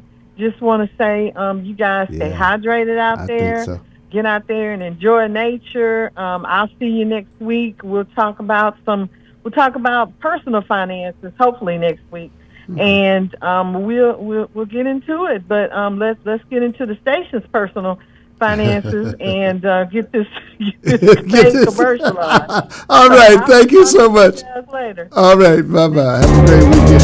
I am Lawrence Allen, candidate for State Representative District 131. The political climate has changed dramatically in Texas and America. The Supreme Court has just gutted the Voting Rights Act, and when Trump tells Texas Republicans to jump, they ask, how high? I am asking you to vote for me, Lawrence Allen, an experienced fighter, to represent you in Austin. I've been an HISD principal at Jones, Yates, and Dowling Middle School. As a member of the State Board of Education, I fought state board members when they tried to whitewash our history in textbooks. In fact, I helped develop ethnic study courses for African Americans, Hispanic Americans, and helped to award over $100,000 in scholarships to students. I am Lawrence Allen. We won't go back. Vote Lawrence Allen for State Representative 131. Early vote May 18th through the 22nd. Election day is Tuesday, May 26th. Political ad paid for by the Lawrence Allen Campaign. The Forest Industries Irrigation is now Aquamatic Irrigation, and Michael Von Williams is still your point of contact. Michael has over 27 years experience in the irrigation industry and is licensed and insured, but he now has additional support. So if you have a lawn sprinkler system that is no longer operating properly, or you're tired of lugging water hoses around, call Aquamatic Irrigation at 346-476-9065. If you don't have a lawn sprinkler system, give Aquamatic Irrigation a call to have your automatic lawn sprinkler system installed. Enjoy your lawn and improve your property value. In order to keep your lawn and landscaping in excellent condition, Aquamatic Irrigation also offers routine maintenance programs to check the system for leaks, proper controller settings, and sprinkler head alignment. Call Aquamatic Irrigation, your sprinkler company, 346-476-9065, or visit our website at www.aquamaticirrigation.net. In life's most difficult moments, comfort matters. At Lord Edward Memorial, we believe every life is a blessing worth honoring with dignity and care. With a combined 60 years of experience, our compassionate staff walks beside your family with faith, respect, and understanding. Lord Edward Memorial, serving families with grace, compassion, and heartfelt care. Visit us at 6677 Rookin Street, Houston, 77074, or give us a phone call at 346-446-6675. Hey, good afternoon, everybody. 16 minutes after the hour. Last day of early voting. Let's be clear on that. Last day of early voting. Election day is May 26th. That's the last day for voting in this primary. However, why wait when you got the remainder of the day to vote? And the polls will be open until 7 p.m. tonight. But I know sometimes people get caught up and they only hear the words final or last and they think the opportunity is gone by. And I mean, if you just can't get there today, then you can get there on May 26th. But why wait? Why wait when the polls are open now and we've got polling places around the area, over in Fort Bend and in other places as well. This is going to be this is a pivotal election as we go into a midterm elections here. A lot of voices waiting to be heard, and one of them we haven't heard here in a while, and we're glad to have his voice back on the station here with us for today. He's into, if anything, he's into gospel music and early voting. So let me bring up Mr. Endurance, Claude Cummings. How are you, sir? Garrett, how are you? And hello to the listening audience. Yeah, it has been a while since you and I have had an opportunity to talk politics or anything else. Yes, sir. I'm certainly, grateful to have this opportunity because I have been so busy with, and I think most people know now I'm the international president of CWA. As a matter of fact, for historic purposes, the first black international president of a labor union to come out of Texas. Yes, yes. And I've checked my secretary and some others and said, Claude, this is a historic election for the people of Texas. And of course, I don't get caught up in all that celebratory stuff. My deal is I thank God that I was elected, and I was just ready to go to work. So there's a lot going on. Yeah. And of course, I'm in Atlanta now for the Coalition of Black Trade Unionists meeting that Bill Lucy, who was such a giant in the labor movement, started many years ago when we were having issues in the presidential arena that are similar, to what we're going through now, but it's worse. Yes. Worse. Yeah. And others have formed CBTU. This president has launched an attack on labor like never before in this country. And I know we're here to talk about, politics in the city. Sure.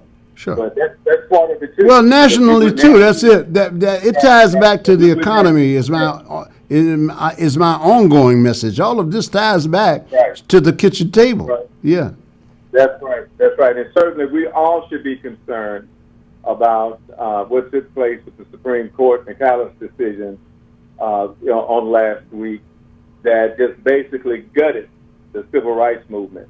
And so, we're here talking about how do we gain back, what has been taken from us. And I think for most of your listeners who know my history know that I married a young lady from Selma, Dr. Ruth Cummings. She lived in Selma, Alabama. Her parents, her mother specifically, and her siblings would feed marshes. Their homestead is still there. You can see the Edmund Pettus Bridge from their front porch. You can walk to it in about 10 minutes. And so that's how close her family was to actually what was taking place. And one interesting thing I will tell the listeners is that Ruth's father was a minister that planted churches in different little cities in Alabama. And so they weren't rich, but they were well off. And her home was one of the few homes that had a telephone on 80. And so during the civil rights movement, of course, we didn't have all these mobile phones and stuff that we have now, but the news media would actually use their home occasionally to make comment and call back to their stations up north to give them information on what was going on. And so they were intimately, involved in everything that was taking place there in Selma. And of course, I watched her as the announcement came out, and how, she just said, I just cannot believe that we're having to live this over again. Yeah. And that's exactly what we're having to do. It's under our watch now. We've got to do something about it. I was going to ask you what is the? I mean, you've given us a hint. You alluded to it right there. Because I know they had their midterm and their state congressional primaries. What's the overall mood like down there? Is it reflective of what you're saying now about people are buckling up to go back into the fight, or what's the overall? Well, there's a sense of disappointment right now, really disappointment. But what I'm saying to everyone, and I'm actually speaking tomorrow. I have a keynote address, and moderating a congressional panel. What I'm reminding everyone is this: that first of all, no one is coming to save us, Barry. No one is coming to save us. We have got to save ourselves, and we're all we have right now. But we're all we need. We just need to mobilize, register to vote, and vote. But before I flew in here, I had a meeting with Congressmember Jeffries and a former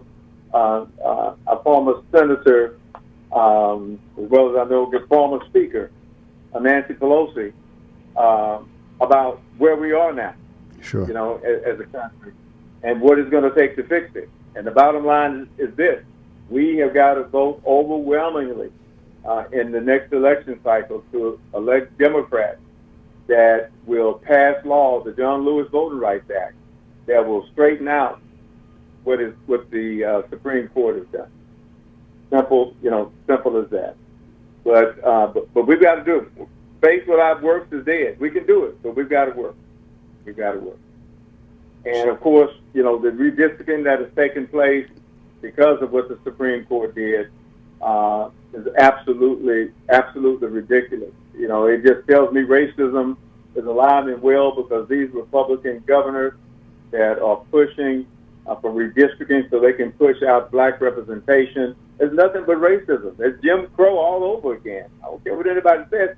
The problem we have now with this election in the new 18th, the fact that they're pitting two of our Congress members together in this fight, for representation is disheartening. It really is. It really is disheartening. I have respect for both the candidates, so I just want everybody to understand clearly. With me, I'm with Al Green, of course, and I know that this is what I've been asked to talk about today. But I don't want anybody to think that I'm demeaning Christian either, because I think that you have to have young people that are prepared to lead in the future. My problem right now is we just have too much to lose. People don't understand it. Too much to lose, losing the seniority of Al Green in Congress right now. We just can't afford it. The county can't afford it. Whether people believe it or not, we just really can't. Seniority means something. And let me just say this, because I heard the comment that that Christian said about Al only passing 4 bills. 2 of them had to do with renaming, I think, post offices, and the other 2, were bills that he would pass. But listen, as important as bills are, I guarantee you 100% that there are members in Congress that have passed no bill. No bill. So it's not about bills.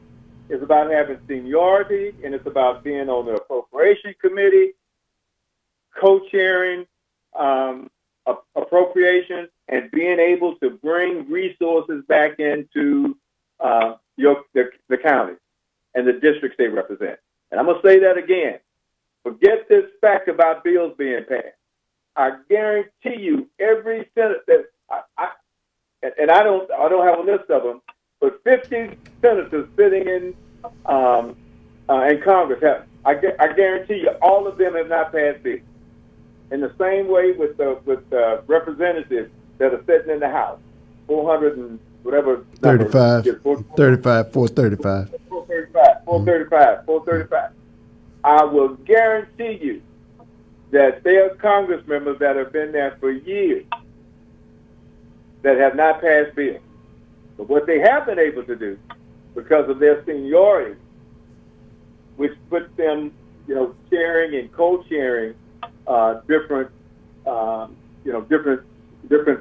areas in Congress and different committees, they have been able to bring resources back to their counties through the appropriations process. And let me give you just a good example. Sure. I'm just going to go through the list. I'm just going to go through the list of things. Okay? Yes, go ahead. First of all, Al Green has made sure that we had 3 federal judges that have been appointed in our area. And he led that fight. One of them is someone that we know very well, Alfred Bennett. Mm-hmm. Alfred Bennett, was in Houston. Al Green led the charge to make sure he was a federal judge. And he was able to do that because of his rank in Congress and his influence. Hundreds of billions of dollars in support for our ports, our airports, our rail lines, our hospital districts, our schools, housing, roads, bridges, and infrastructure. Al Green has brought money in for that. Okay? $10 billion in funding for small businesses through his reauthorization of the state small business credit initiative. Al Green has done that. $9 million through the establishment of my emergency capital investment program to provide low and moderate income community financial institution funding to support small businesses as well as consumers. $373 million in local projects in Houston. $100 million in appropriations for permanent codification of the Minority Business Development Agency through the Infrastructure Investment Act. 90 to 100 million for flood control within the district. Let me repeat that. Okay. 900 to 100 million dollars for flood control within the district. Al Green brought that money back into the city. 22.5 million for the first funded police body cameras. Millions for Texas Southern University for their security and Center of Excellence. Historic passage of the Fair Lending for All Act in the House of Representatives, which imposes criminal penalties for intentional lender discrimination. Over and on and on and on, he supported the passage of the PRO Act, which makes it easier for people in this country, even though it didn't pass. He supported it, and that's because of Manchin and Sinema. Because if we got them to vote, we would now have a much easier time for people in this country who want to organize a union to be able to organize. Yeah. Because of those two Democrats, and we were not, they were not able to pass it. And so, you know, the idea of the fact of making an issue about bills not being passed, I'll just be quite honest with you. You know, that's not what's important to me. What's important to me is having the seniority, having the influence to be able to bring resources back into the community. And some may think that that's not important, but it's very important. And it's going to be difficult for a freshman to do that. Recently, I had a Congress member from Arizona, the freshman, and she called me because she wanted to have some access to the Congressional Black Caucus. She said, Claude, I'm talking to some folks about some bills, some things I want to do in Arizona, and I'll just be quite honest with you. I need someone to open those doors for me. You know, I need someone to just walk me through the process. And so she actually flew into Houston.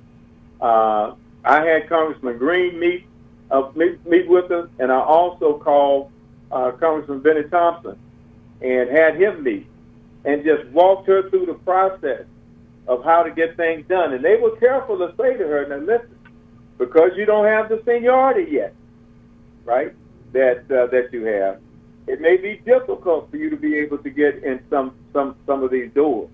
But know that we're willing to assist you in guiding you on how to get it done.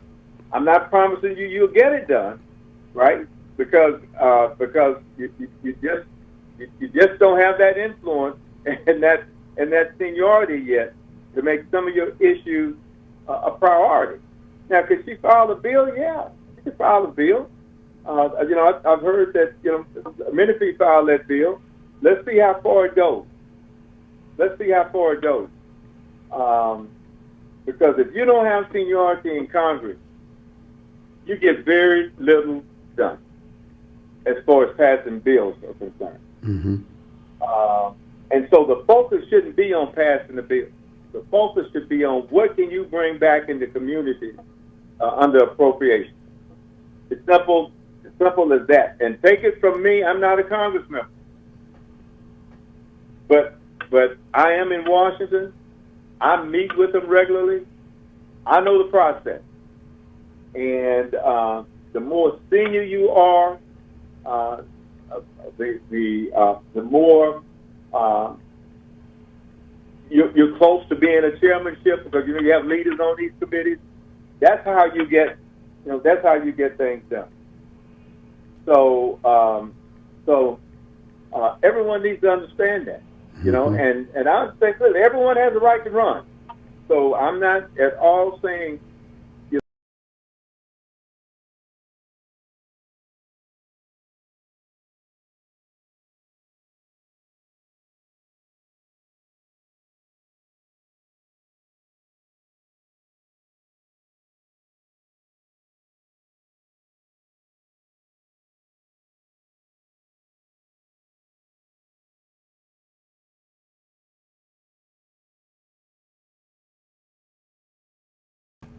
about if we have a storm here, what kind of resources can someone that doesn't have that influence or that seniority bring in here?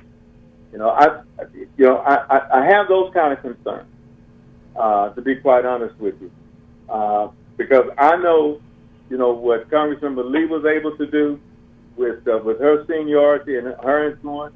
I know what Congressman Al Green has been able to do because of his seniority and influence, and to lose all of that seniority in Harris County with some of the floods and other disasters we've had here, it's concerning to me.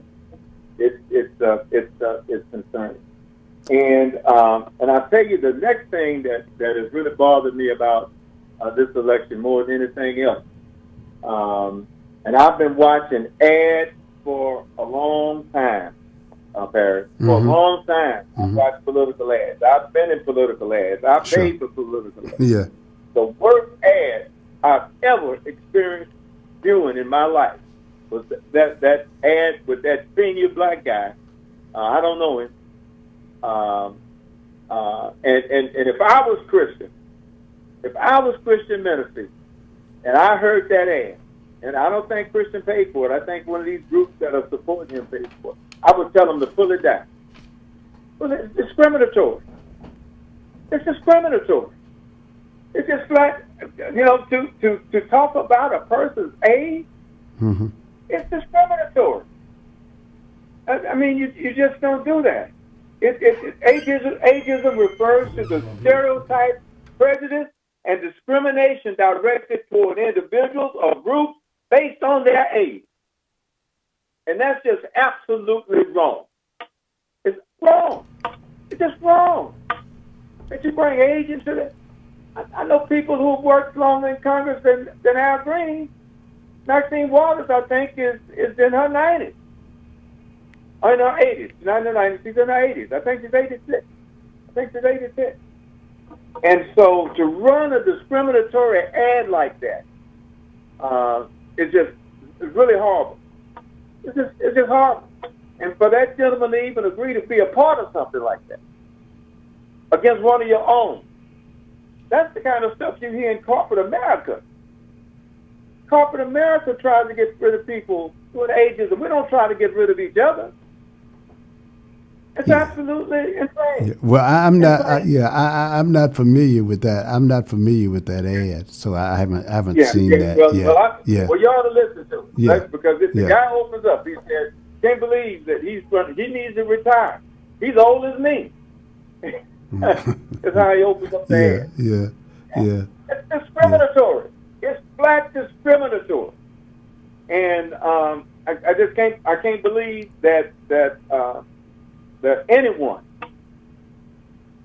would want an ad like that to be run. Yeah. Well. You know what's happening here with that. If they're broadcasting on terrestrial radio, the stations won't be able to do anything about it. I know you know that. But the stations themselves won't be able to do it because you can't change copy. But however, your point is taken. Your point is taken. It's like, I mean, it doesn't seem like the greatest decision is what you're saying, I think.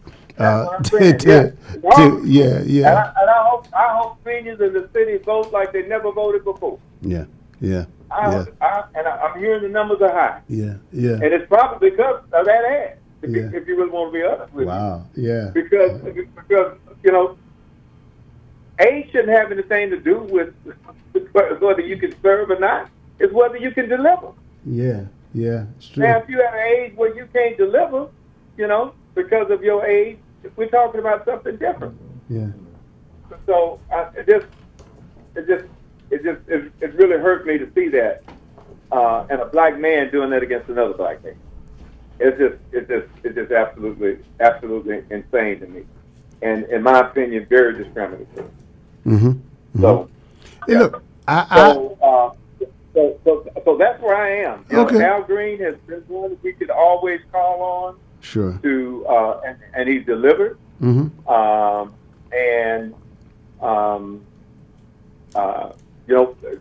have a right to vote for who they want to vote for. I don't have anything against that. I'm not going to, I'm not angry with anybody who wants to be over Al Green. That's their right. Yeah. But I think as people of color, we ought to have some consciousness about how we treat each other, in these elections. And unfortunately, because of Trump, we're being pitted against each other. Sure. In a lot of places across the country. Yeah. Hey, look, I do want to turn to something, Claude, that you are very familiar with. You said it earlier, and I want to return to that because it involves our daily economics. What goes on in our bank accounts, what goes on in our refrigerators, what goes on in our parking garages. You have you've always you stood strong for labor. That accounts for the position that you have now. The fact that you've been dependable, you've been involved, you've been creative, and you've stood strong. So now we have a presidency that is taking labor on head on, or at least devising programs to take money out of the pockets of working people. It seems to me, when you look at when you look at something like, let's focus on this latest thing that they talk about, the weaponization of a fund. That money will be taken from, it appears, appropriations, because nothing has been allocated to him yet, right? And if that money comes out, when people are experiencing slow wage growth, inflation increases, our economy is going to be greatly affected by people who want to buy food, by people who want to grow food. What is your messaging for the labor, for labor in our society? What's going to be the collective unions and organizations that deal with workers? How are they couching this midterm election? So the bottom line is this: gas prices are high, food is high. All of the things that he promised that he was going to cut, he has absolutely done nothing. Absolutely nothing. Trump campaigned as the president of peace, but he sent, and I just want to, and I'm going to get into the economics, but I just got to say this.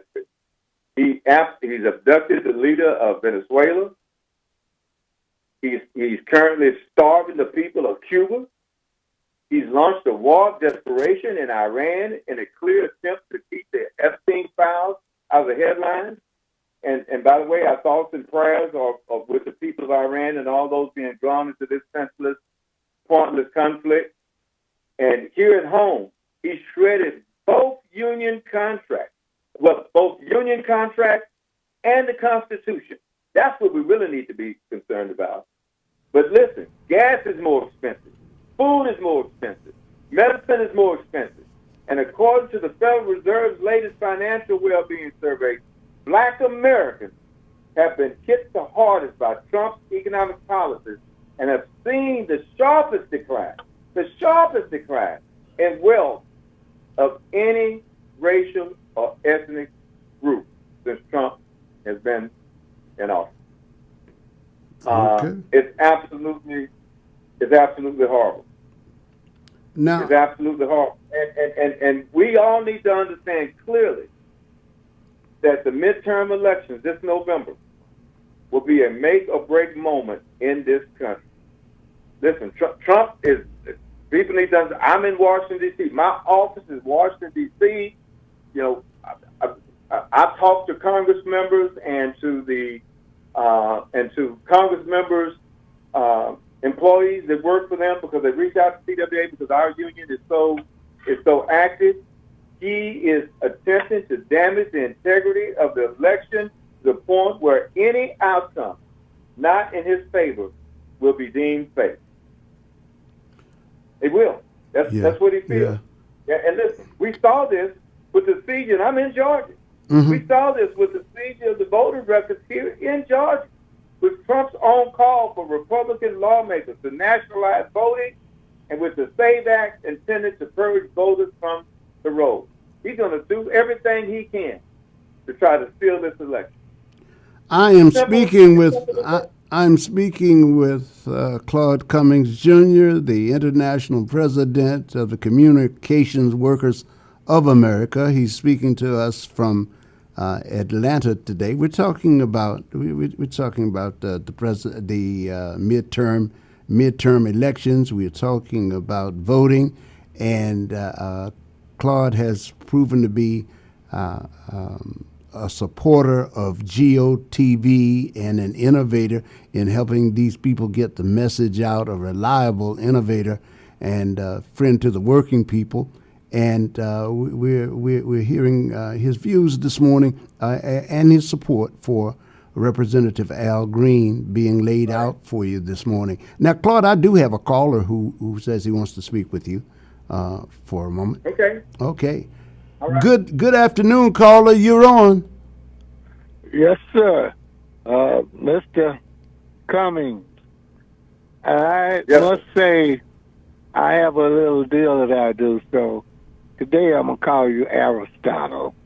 I must agree with you totally, unabated, because seniority in every facet of our industrial world gives you more privilege of a person that has a similar rank as you. You trump them by having seniority. Military, teaching professions, and I guarantee you, well, you know, I'm voting for former judge and now Congressman Green for the simple reason why, not only about the seniority, I've worked with him when he was just a piece when I was the captain. And I can guarantee you, he disagreed with me one time and he called a meeting with my boss and we came to a compromise. He is the man, and I am so impressed with you, Mr. Cummings. Please, no matter where you are in the world, grace this station by calling the source and to speak with the prophet Paris Elijah Ellis so that we can hear your voice of wisdom again.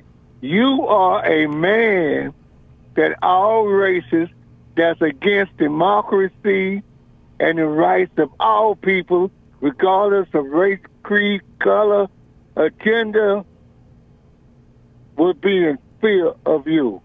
You run for president of the United States, you got my vote, Mr. Cummings. That's all I got to say. All right, thank you. Well, thank you. Thank you so much for that. I just try to speak truth to power, and I just lay it out. You know, I will tell y'all that I spoke out recently about Elon Musk and his Tesla takeover. And I know I got under his skin because he actually started monitoring my social media. He would pop on, pop off, pop on, and pop off. But listen, I'm not afraid. I'm not afraid, and CWA is not afraid under my leadership. my executive board has made it very clear, Clark, we expect you to continue to go out and speak out. Because we're in trouble in this country.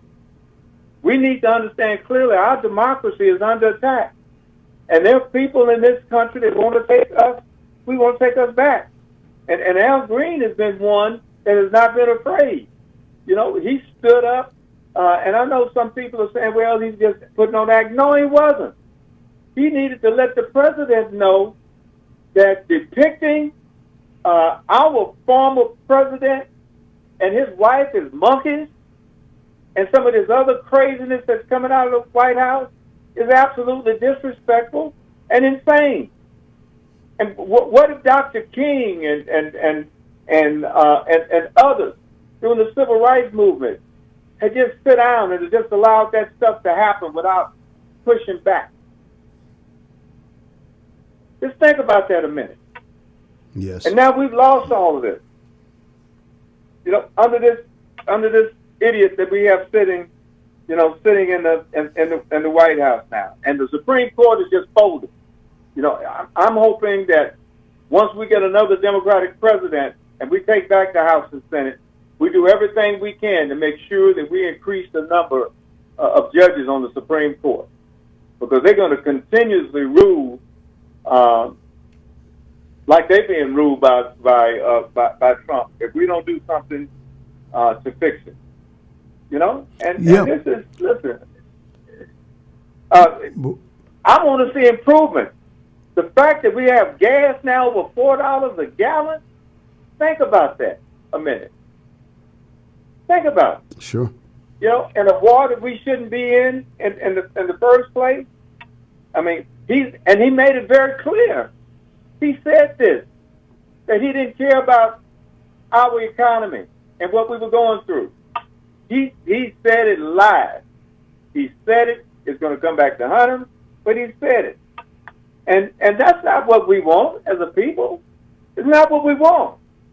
You know, we want to see workers protected, not used as pawns. We want to improve Social Security and Medicare so they'll be there when those who want to retire can retire. We want better, cheaper health care. We want to fix the tax system so that the obscenely rich pay what they owe and corporations aren't rewarded for sending jobs overseas. And we want people to be free to join unions so they can bargain for better wages and benefits. But my concern, again, is this. We need to understand clearly again and again and again, no one person is coming to save us. We have got to save ourselves. We've got to do it. And we got to do it by going to the polls. This is a time where we need to stand side by side with each other. Put our differences aside and make sure everyone understands clearly that we have got to vote, and I'm talking about people of color, have got to vote like we've never voted before. And Paris, your listeners may not know this. I'm not sure you know it. But my union, CWA, was the largest union to support Chair Martin of the Democratic Party. And I think because of that, I didn't ask for it, but I think because of that support, he actually placed me on the executive committee.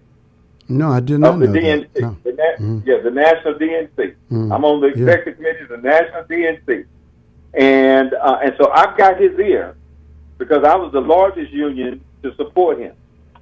And what I've said to them, if there's any time that the DNC needs to spend money on black media, it's now.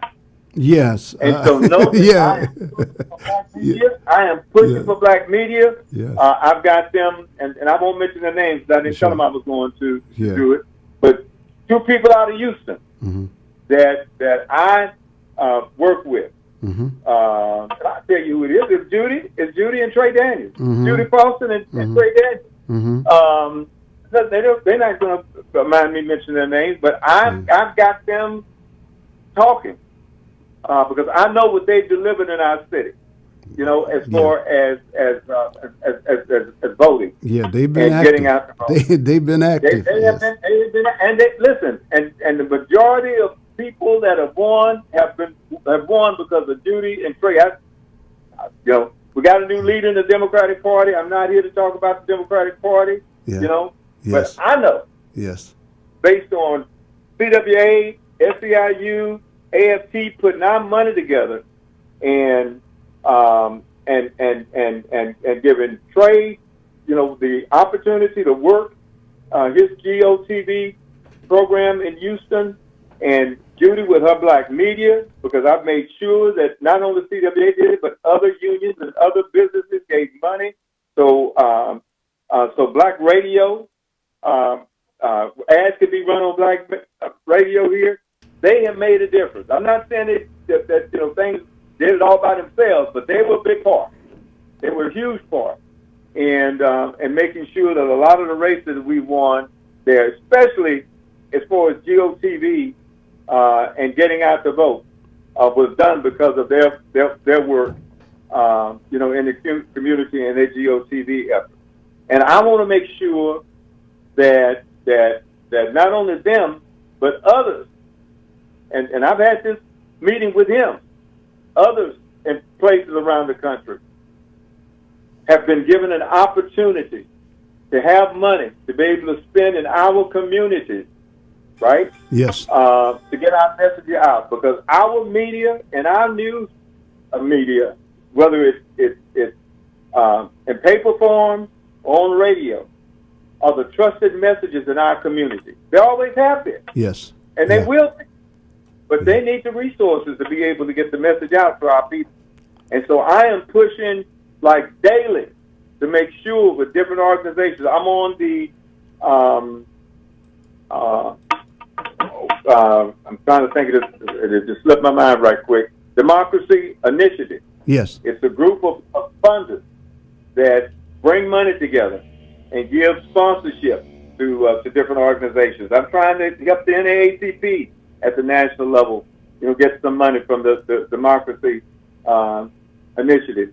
As far as well as other groups, because the truth of the matter is, if we don't get black people out to vote, and I said this, listen, I'm just not just talking to I understand there may be others that are listening, but I just want to make sure y'all are clear that I'm making it very clear to them that if we don't get black voters out, we lose. We lose. Okay. We lose. All right. We could be losing our democracy.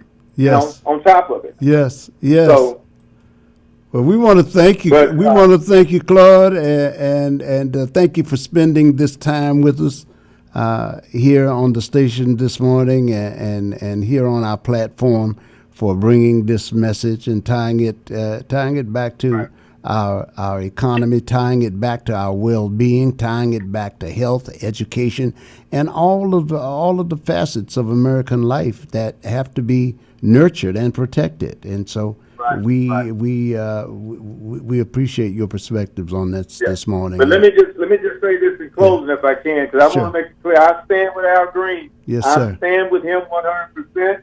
We need his seniority. His mouth and his feet moves in the same direction. All of the stuff that y'all heard me bring millions upon millions of dollars, he brought it back into this city and this county because of his influence and because of his seniority. Seniority is important. I don't care how much you hear folks say it's not important. That is not the truth. Seniority and influence are important in Congress because you don't bring money back into the county with passing bills. You bring it back because you have the seniority, the influence to be able to get appropriations through the appropriations process. Bring money back into this city and this county. That's why I'm supporting Al Green, because he's got a record of doing it. Simple as that. All right. Want to thank you so much. Thank you so much, Claude Cummings. Thank you so much for being here with us, my friend. You have a great day. We are The Source. And we have a problem, and the only man qualified to solve them is Congressman Al Green. Seniority is a priority. Washington, D.C. is trying to buy you and me, but we are not for sale. Stand up. Vote for Al Green. Do not do Trump's dirty work and put another nail in our coffin of our voting rights. This is Tomorrow Bell telling you all to vote for Congressman Al Green for the 18th. I'm Al Green, and I approve this message. Early vote, May 18th through the 22nd. Election day is Tuesday, May 26th. Political ad paid for by Keep Al Green in Congress. Early voting today. We'll remind all of you of that. These messages in this past 40 minutes, sponsored by Keep Al Green in Congress, right here on The Source. Good morning. Now, good afternoon. Ralph Cooper. Ralph Cooper is up next. Thank you for being here with us. I'll look forward to seeing you guys on Monday. But before 7 p.m. tonight, go out to the polls, cast your vote. Cast your vote. Don't get comfortable. Don't bet on the fact that you're going to go there Tuesday. Today is the last early voting day. The next opportunity you will have to vote will be next Tuesday, which is the 26th. That's the final day. That is election day. There is a difference. So just know that and make yourselves available for that today if you can. Try to finagle it so you can get over there and get your voting in. Hopefully there'll be crowds there, but maybe it's just easy in, easy out. They certainly seem to have enough machines.